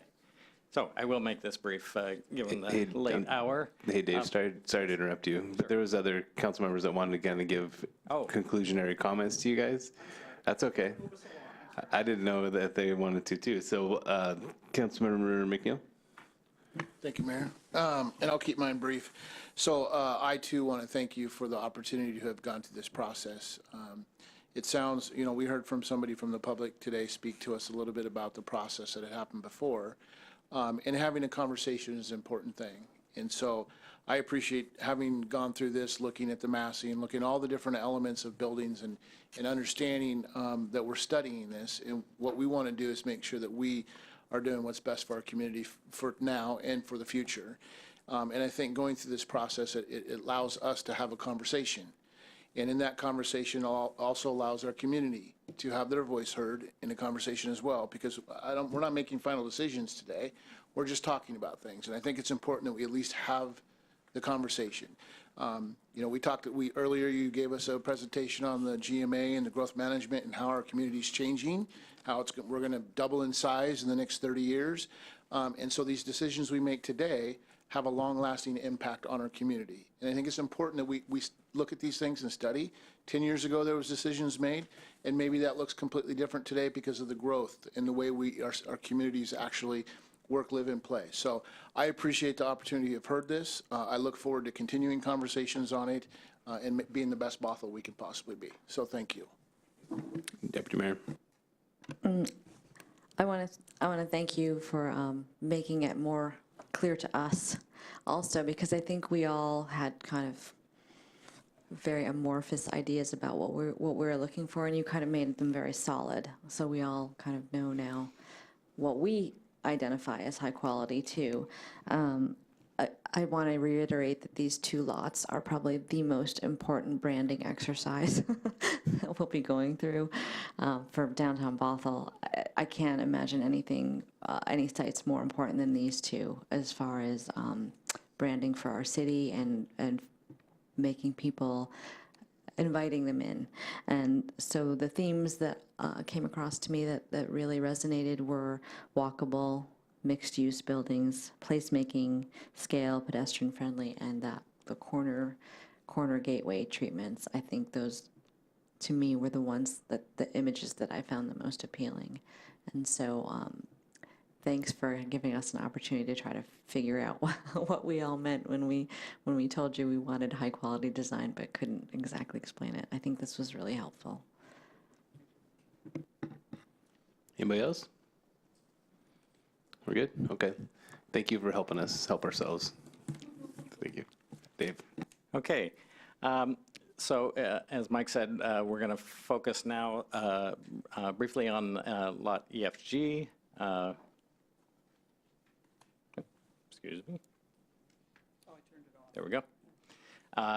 This does work with Lot D as a gateway, and of course this is one concept of a vision for downtown, and this one did explore the idea of anchor retail on both of those sites, and that at the time the feeling was that it probably wouldn't be the mixed use, the taller buildings that we were looking at, but we're looking into all possibilities at this point. So just focusing on EFG here, and sorry for the fuzzy image, but basically this looked at keeping and infilling along Main Street, so keeping the scale and fabric on Main Street and really focusing the development here with parking that would essentially extend the surface parking lot that exists there now. And here's another view of that from the vision document, showing the opportunity there for retail anchors right on Main Street on these two parcels. So the development regulations for EFG, I wanted just to give background. It's split zoned between downtown core and downtown neighborhood. Corner treatments are required on both the northwest and southwest corners. Also, pedestrian-oriented retail is required along both Bothell Way and Main Street, wherever there's the black lines. There is a requirement shown in this diagram for an upper level setback along Main Street and a minimum 20-foot building height along the boulevard, even if it is single level. And both of these properties could meet anchor exceptions, which allow developments with certain size of development, things like grocery stores and drugstores, some special dispensations because of the challenges of building those. They both also have some parking exceptions. The access to any new surface parking for Main Street businesses can only be along the gray frontages here, so basically along 522 and the south half of 101st. There's no access to parking and or loading areas from Main or Bothell Way, only from side streets or an alley if a development were to build an alley through this block. And then council did add an exception as we worked through this with prospective buyers and developers of EFG. That was one reason that led to adding an exception for alternate parking access if the regulations above aren't feasible, or where alternate access allows for other desirable outcomes like preservation of historic buildings, and that's straight from the code there. So I thought it was also instructive to look back before we realigned 522. The parking lot around the backsides of the east end of this block functioned much like the parking lot to the east, where there was common access across property lines. With the construction of 522, the access point here was taken away, and that's ultimately resulted, and other things along with that, have resulted in the parking lot, this parking lot behind the Masons building being fenced off, and so those connections don't exist currently. That doesn't mean they can't exist, and that was one of the things we looked at in this parking study. I also wanted to show that this block does have a fair amount of difference in elevation, about over 20 feet from the southwest corner to the northeast corner. So the parking study this was not intended to be the only way that the parking could be done, but we wanted to explore how parking could be done in a way that was in conformance with the downtown plan. One thing that we were faced with when we talked to prospective developers of EFG is they wanted to have a parking access off of Main Street. There currently is one, more or less in this situation, which is too close to the intersection. And since the code doesn't really allow it, we said the only way it could be done is if that parking access functioned like an alley. It could go through a parking garage, but if it functioned like an alley and connected to the driveway on 522 and provided access to parking for the rest of the block. And so that was, we wanted to test out that possibility here. So this particular scheme, this option, showed all of the buildings that our historic preservation consultant thought were potentially eligible for the historic register remaining, and then new buildings on the infill sites.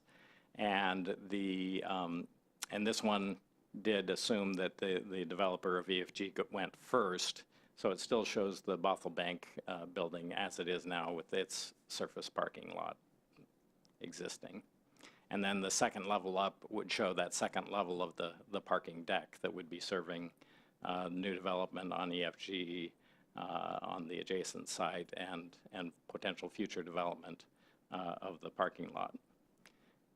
The second and then in 3 dimensions, just to give a better idea of how that all works, you see the 2-level parking podium, future development along the multi-way boulevard, future development on where the Baskin-Robbins is now. The second option also showed potential future development on the infilling the parking lot adjacent to the old Bothell State Bank site in the middle of the block,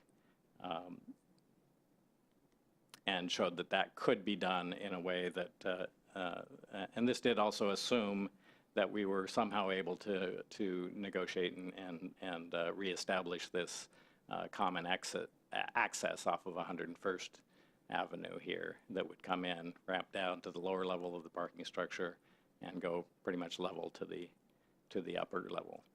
This and this would support new development on those sites that I pointed out, the 3 sites to infill that block, and could, in theory, this could go up another level, or we could go down under this portion of the parking lot to support more development on the other sites as well.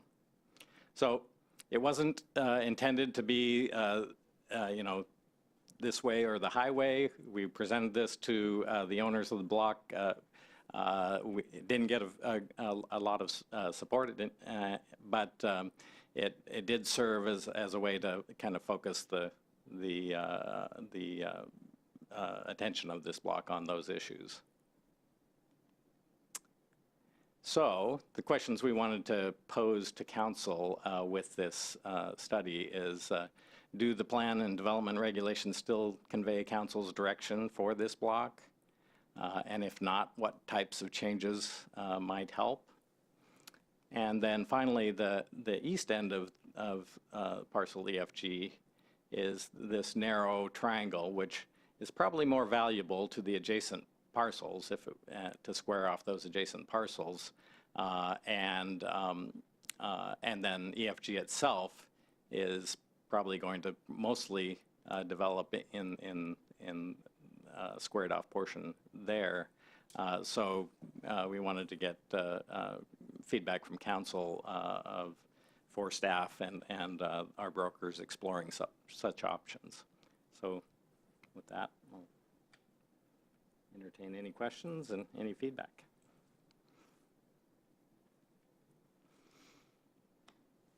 And I can go back through any of these images. Do you have any idea what the difference in saleability value is with, your initial plans versus squaring off?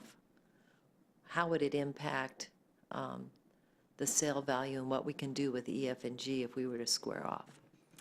Well, the study that we did basically assumed that we had the property owners working in concert. So the sale was a bit of a moot point. But if it instead develops as separate parcels, then it probably would make sense. And our broker has indicated that the narrow end of the EFG parcel is probably worth more to the adjacent parcels than it is for EFG. It just doesn't add much value to the main bulk of that piece.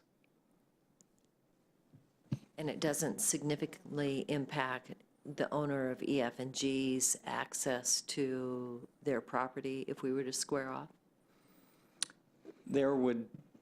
We would still, in order to, unless we change the parking access requirements, there would still need to be some reciprocal parking agreement here to avoid having multiple driveways off of Main Street, which we don't want to have. We don't want to allow driveways off the multi-way boulevard, new driveways. So it is a constraint on the site, but I think the reason for the study was whether it was a constraint that we could manage. And again, this is just one way to do it.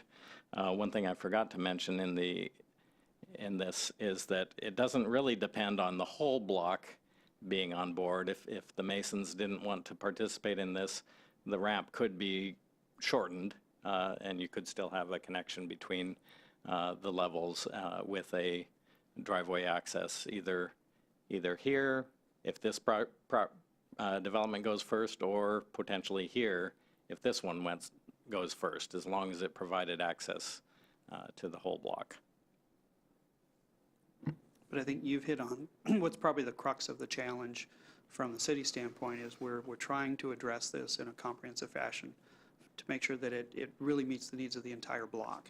And certainly the city portion, the city-owned portion as well. So not knowing what's going to happen there in the future, we want to make sure we're not closing off any options or abilities to really maximize the value of the EFG portion for the city.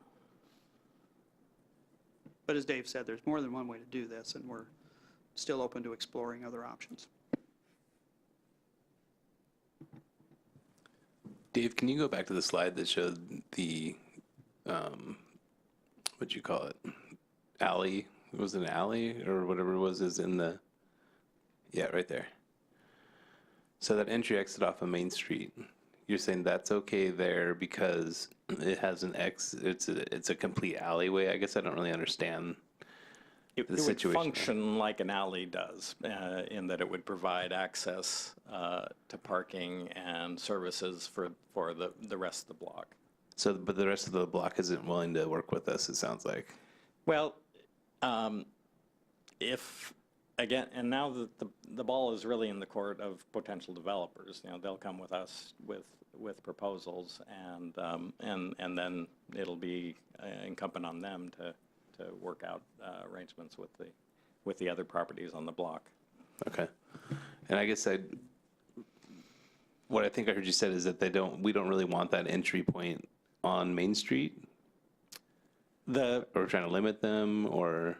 The fully compliant with the downtown plan code would have ultimately, with redevelopment of all these parcels, would have no driveways on Main Street. But we realize that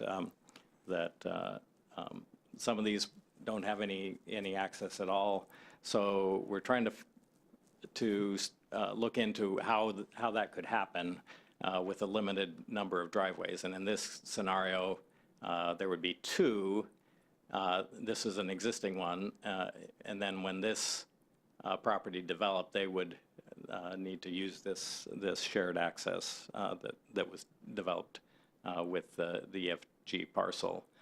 Another scenario, if this went first, they would need to figure out a way to make connection work through there, and that would provide access to the other properties on the block. And that's the city's property, though, right now?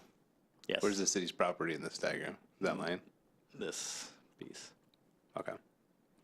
David, is there an easement required access for the Cayo de Oro? So this line here is the old 522 right-of-way, and there is an easement for this property where Cayo de Oro is, and so and whoever purchases that will need to provide access to them. Yeah. From 522? And or Main Street. So this scheme shows that it could come from either direction. So I guess just for sellability, wouldn't it make sense if we needed to allow an exit entrance on Main Street? Because right now you just have one access point off of 522 heading, if you're driving westbound. Yeah, and this is right in, right out only. So the potential access points are here if something can be worked out with the Masons, and then the either here or here. But the workout part isn't our problem. I mean, they're not working it out. So when we're looking to sell this property, right? The EFG, yes. Yeah. So to maximize our investment in the EF&G, what would it take to allow EF&G to have that access point on Main Street? Is that a downtown comprehensive plan amendment? No, it could work as long as that did provide for the access to the to other properties on the block. Not necessarily all of the other properties, but just the Mexican food restaurant. Certainly to Cayo de Oro, and most likely we would want it to provide access to this area too, so that we could eventually, when this does redevelop, that we would only have the one access off Main Street. Yeah, because I think having access off of 527 or Bothell Way, I mean, we just built that, so ripping up the thing that we just built would be horrible. I mean, I wouldn't be opposed to having an access point for the block if that's the way it works out, but at least to have this be more sellable and more valuable, to have that entrance on Main Street, I wouldn't be opposed to it.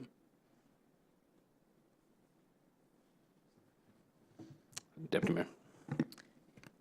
Do you have an estimate on how many cars would be going in and out of Main Street? Oh, the volumes? Yeah. So that's an issue that's been brought up both with regard to a potential access to a parking structure here or here or here. And I have run that by our traffic engineers. There's not enough information here in terms of what the uses would be for them to make a determination, but that's something that would have to be analyzed, and the applicant would have to do traffic studies that show that these all would function properly.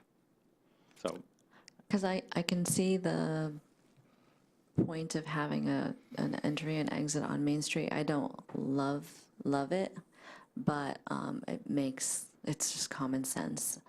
And I would prefer to have a single entrance and exit onto Main Street. I just wonder a little bit about the volumes, and I'm somewhat concerned.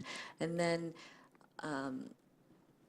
so this is staff's preferred plan, or can you give me the relative merits between this plan or chopping the blocks up so that the owners own all the way back to 522 if we were to sell the G and F lots? Because then I assume there would be multiple exits and entrances from Main Street. well, no, as the code is now, we would still require whoever was the first one to create that driveway that would act as an alley and provide access to the other one, so that we would only have one access on Main Street ultimately, once all of the So properties either way, develop. there's just the one entrance onto Main Street. That would be the goal. Okay. And then the other option that we studied was one that if these accesses could both provide that there wouldn't need to be any access off Main Street. That would be I guess the preferable one in terms of having a solid row of shop fronts along Main Street, but it requires more concessions or negotiations. Okay. Great. Thank you. So we're almost out of time. Does somebody want to make a motion? I don't know if this is going to pass. We got 3 minutes. Is there anybody else that wants to give comments or move to extend? I'll move to extend to 10:15. Second. It's moved by Councilmember McNeil, second by Deputy Mayor to extend till 10:15. Any discussion on the motion? Seeing none, all those in favor say aye. Raise your hand. All right, we're moving on. Councilmember McNeil passes. Thank you. Passes unanimously, by the way. Thank you, Mayor. So, Dave, on the diagonal line there, is that everything to the west of that line, E, F, and G? Yes. And so the entrance on the top, the entry exit on the top, which parcel is that with? This actually goes through the Baskin-Robbins building parcel. So that's part of EFG? It's not. It's not, okay. So this is an assumption that whoever does get control of EFG also got control of that parcel.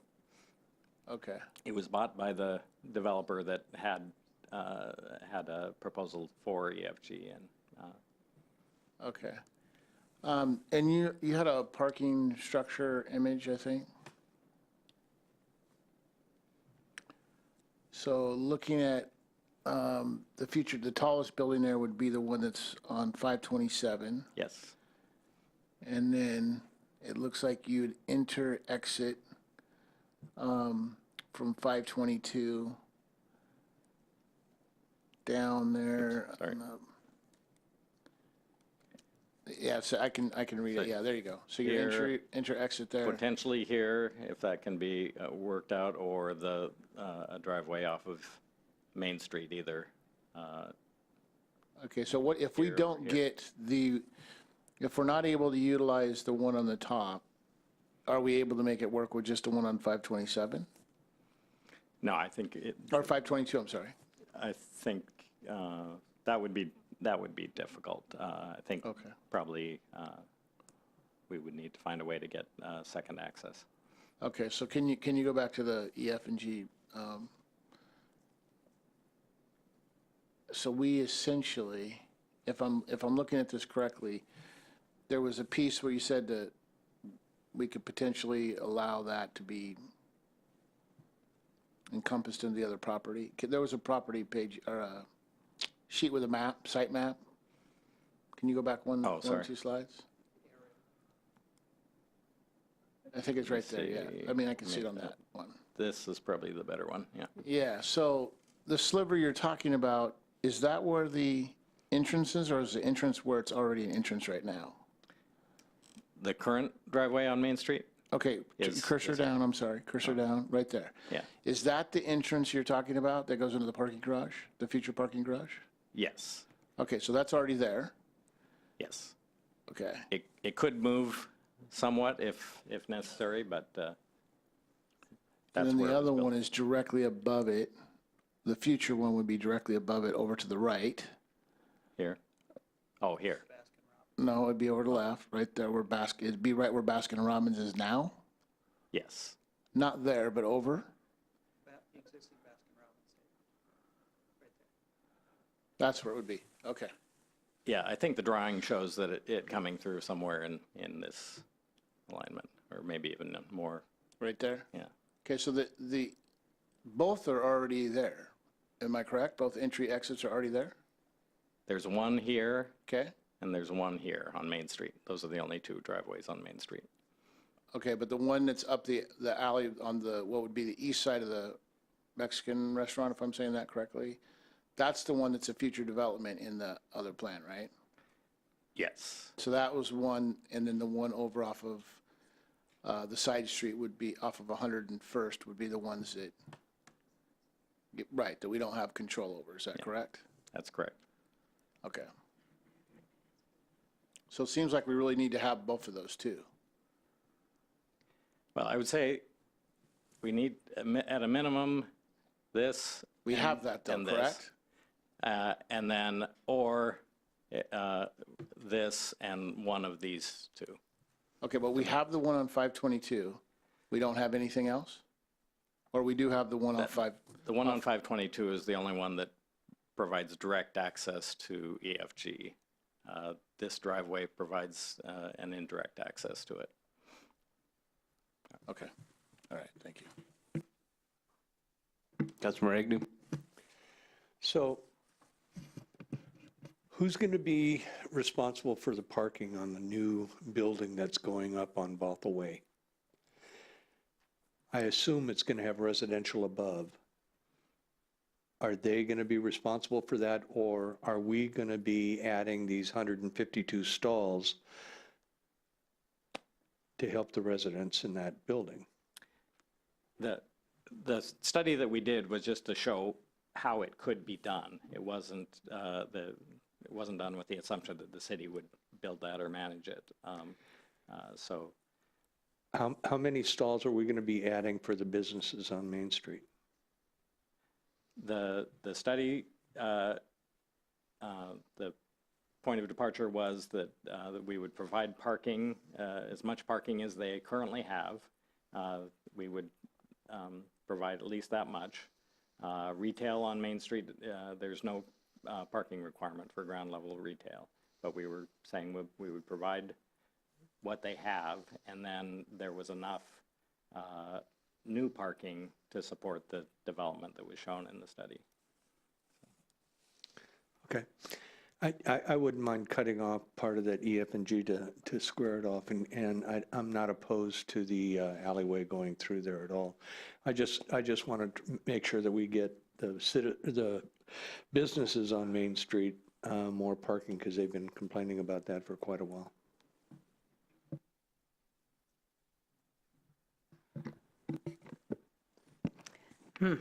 So let me just try and ask, if we want to get our maximum sale for EF and G, it would be likely that Baskin and Robbins would be part of that somehow or another. I know we don't own it, but is there a potential from the person who bought Baskin and Robbins to be part of this development at all? I mean, have you worked with him? They participated in the meeting of the property owners when we presented the parking study, and I know that Jeannie Ash has been in touch with them. Because wouldn't the best use of that be if, because we already have that driveway going in from Main Street, if all of that property was sold to one developer? Yeah, clearly, more rectilineal property is easier and more efficiently developed. So if I were to say that didn't happen and we were to sell EF and G, where would they want another driveway on Main Street? Do you know?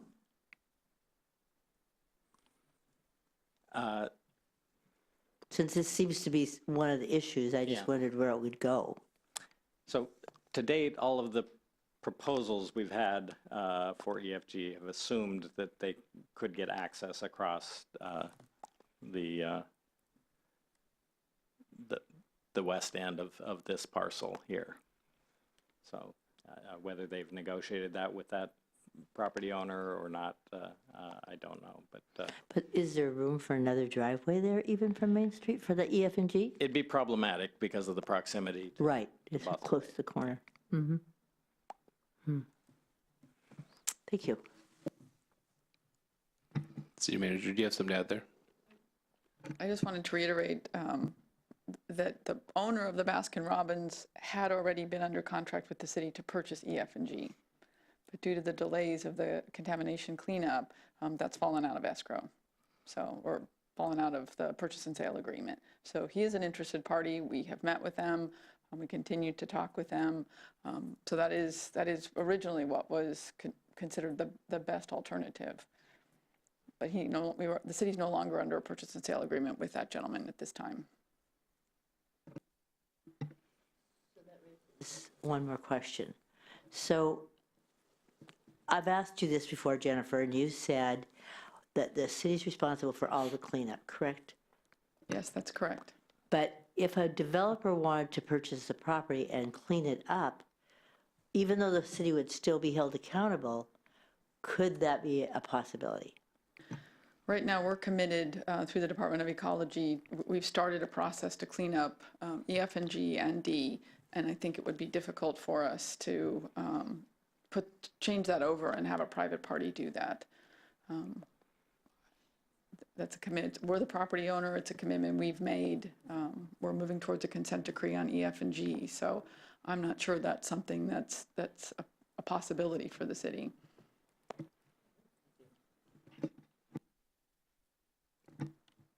All right, any other comments? Almost out of time. Is there a motion to adjourn? Oh, okay. I think with regards to G, I heard one council member open to selling G, so we had discussed this before. There were access issues. That's why we hired the consultant. That's why we went through this process to better understand, to make sure that we're protecting the city's investment and we're able to sell EF and G at the highest price possible. And so at this point, we haven't made a decision to sell G. It's one of the questions for you tonight. Are you interested in initiating that sale, or would you prefer to keep EF and G until we've done the cleanup and we know where the market is and we have a better sense of what's going to happen on that parcel? We'd hope the study would provide more assistance, but there's so many unknowns and access by the Masons building. It's not possible for the city. We can't condemn private property for private development. It's against the law. And so that's not an option available to us. And so we're sort of struggling with how do we make this a viable development? How do we protect the city's rights? It's a very difficult cleanup project for us that's taking much longer than expected at no fault of the city's. And so I'm looking for some assistance. Go ahead. Has the previous developer made any input onto the disposition of G on whether it would affect their likelihood of still pursuing? If we got rid of it, would they see that as a negative? I didn't ask him that question, but I'd be happy to. I can add a little bit to that. I think that was a part of the discussion Jeannie and I had with them, and they didn't see G as critical to the future development of that site. Yeah, it seems like everyone, all the information so far has been saying that it's not critical to EF or E and F, or even just E, and it would make the other property more desirable or easier to develop in the future. So I'd be open to entertaining that option as well. The other thing I would add, just to further cloud what's already a very straightforward issue, we're not clear exactly where those boundary lines are. So that's something we would have to do, but we also have the ability to adjust those if need be. So I think for our purposes, we would assume that they more or less line up with some of those property lines. So I guess I don't feel like I have the information I need to tell you whether or not to sell off G. I mean, so if we sold G, would that, and I guess I'm not really concerned about whether or not these people that aren't willing to work with us, we make them happy or whole or whatever. So I guess that's one of my first things.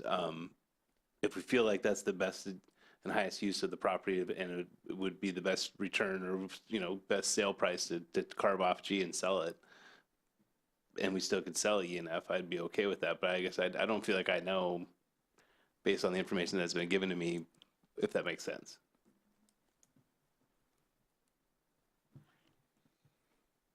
Deputy Mayor. I'm still trying to understand.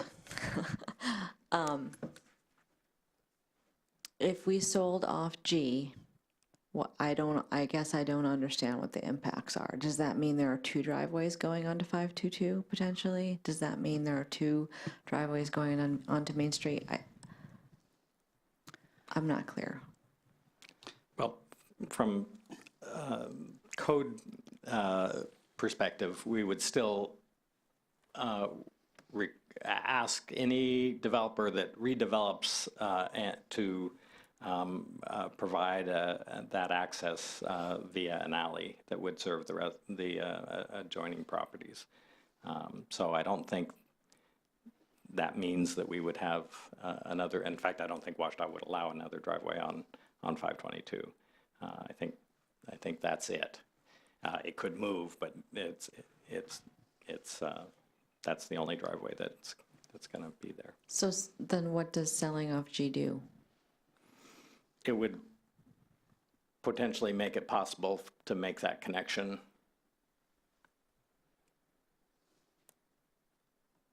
I guess I'm dense because I don't get it. You showed us one parking plan. It sounds like that parking plan is the only way for it to work. So why No. sell off G? Well, the alley. yeah. I'm assuming the alley is not happening because I've heard that the Masons aren't interested. And so Yeah. I don't understand what's the difference if we sell G or not. It seems like that parking plan is the only thing that currently would work. So if I can offer a suggestion, just looking Just at real the quick, I clock. got to extend the meeting. Well, and if, my suggestion would be that we take your questions and we do a little bit more work on this and bring this back to you. Because I think, I'm hearing there's not enough information, so we can do some more work on that and come back to you with more about what would it mean to sell off G, what does that mean in terms of the developability of the rest of it, the rest of the city parcel, what does that mean in terms of what are the different options for access to the block, and what are the challenges of that? Perfect. That'd be great. Okay, we will do that. Is there a motion to adjourn? So, second. Moved by Councilmember McNeil, second by Deputy Mayor. Any discussion on the motion? See none, all raise your hand, say aye. Aye, we're adjourned.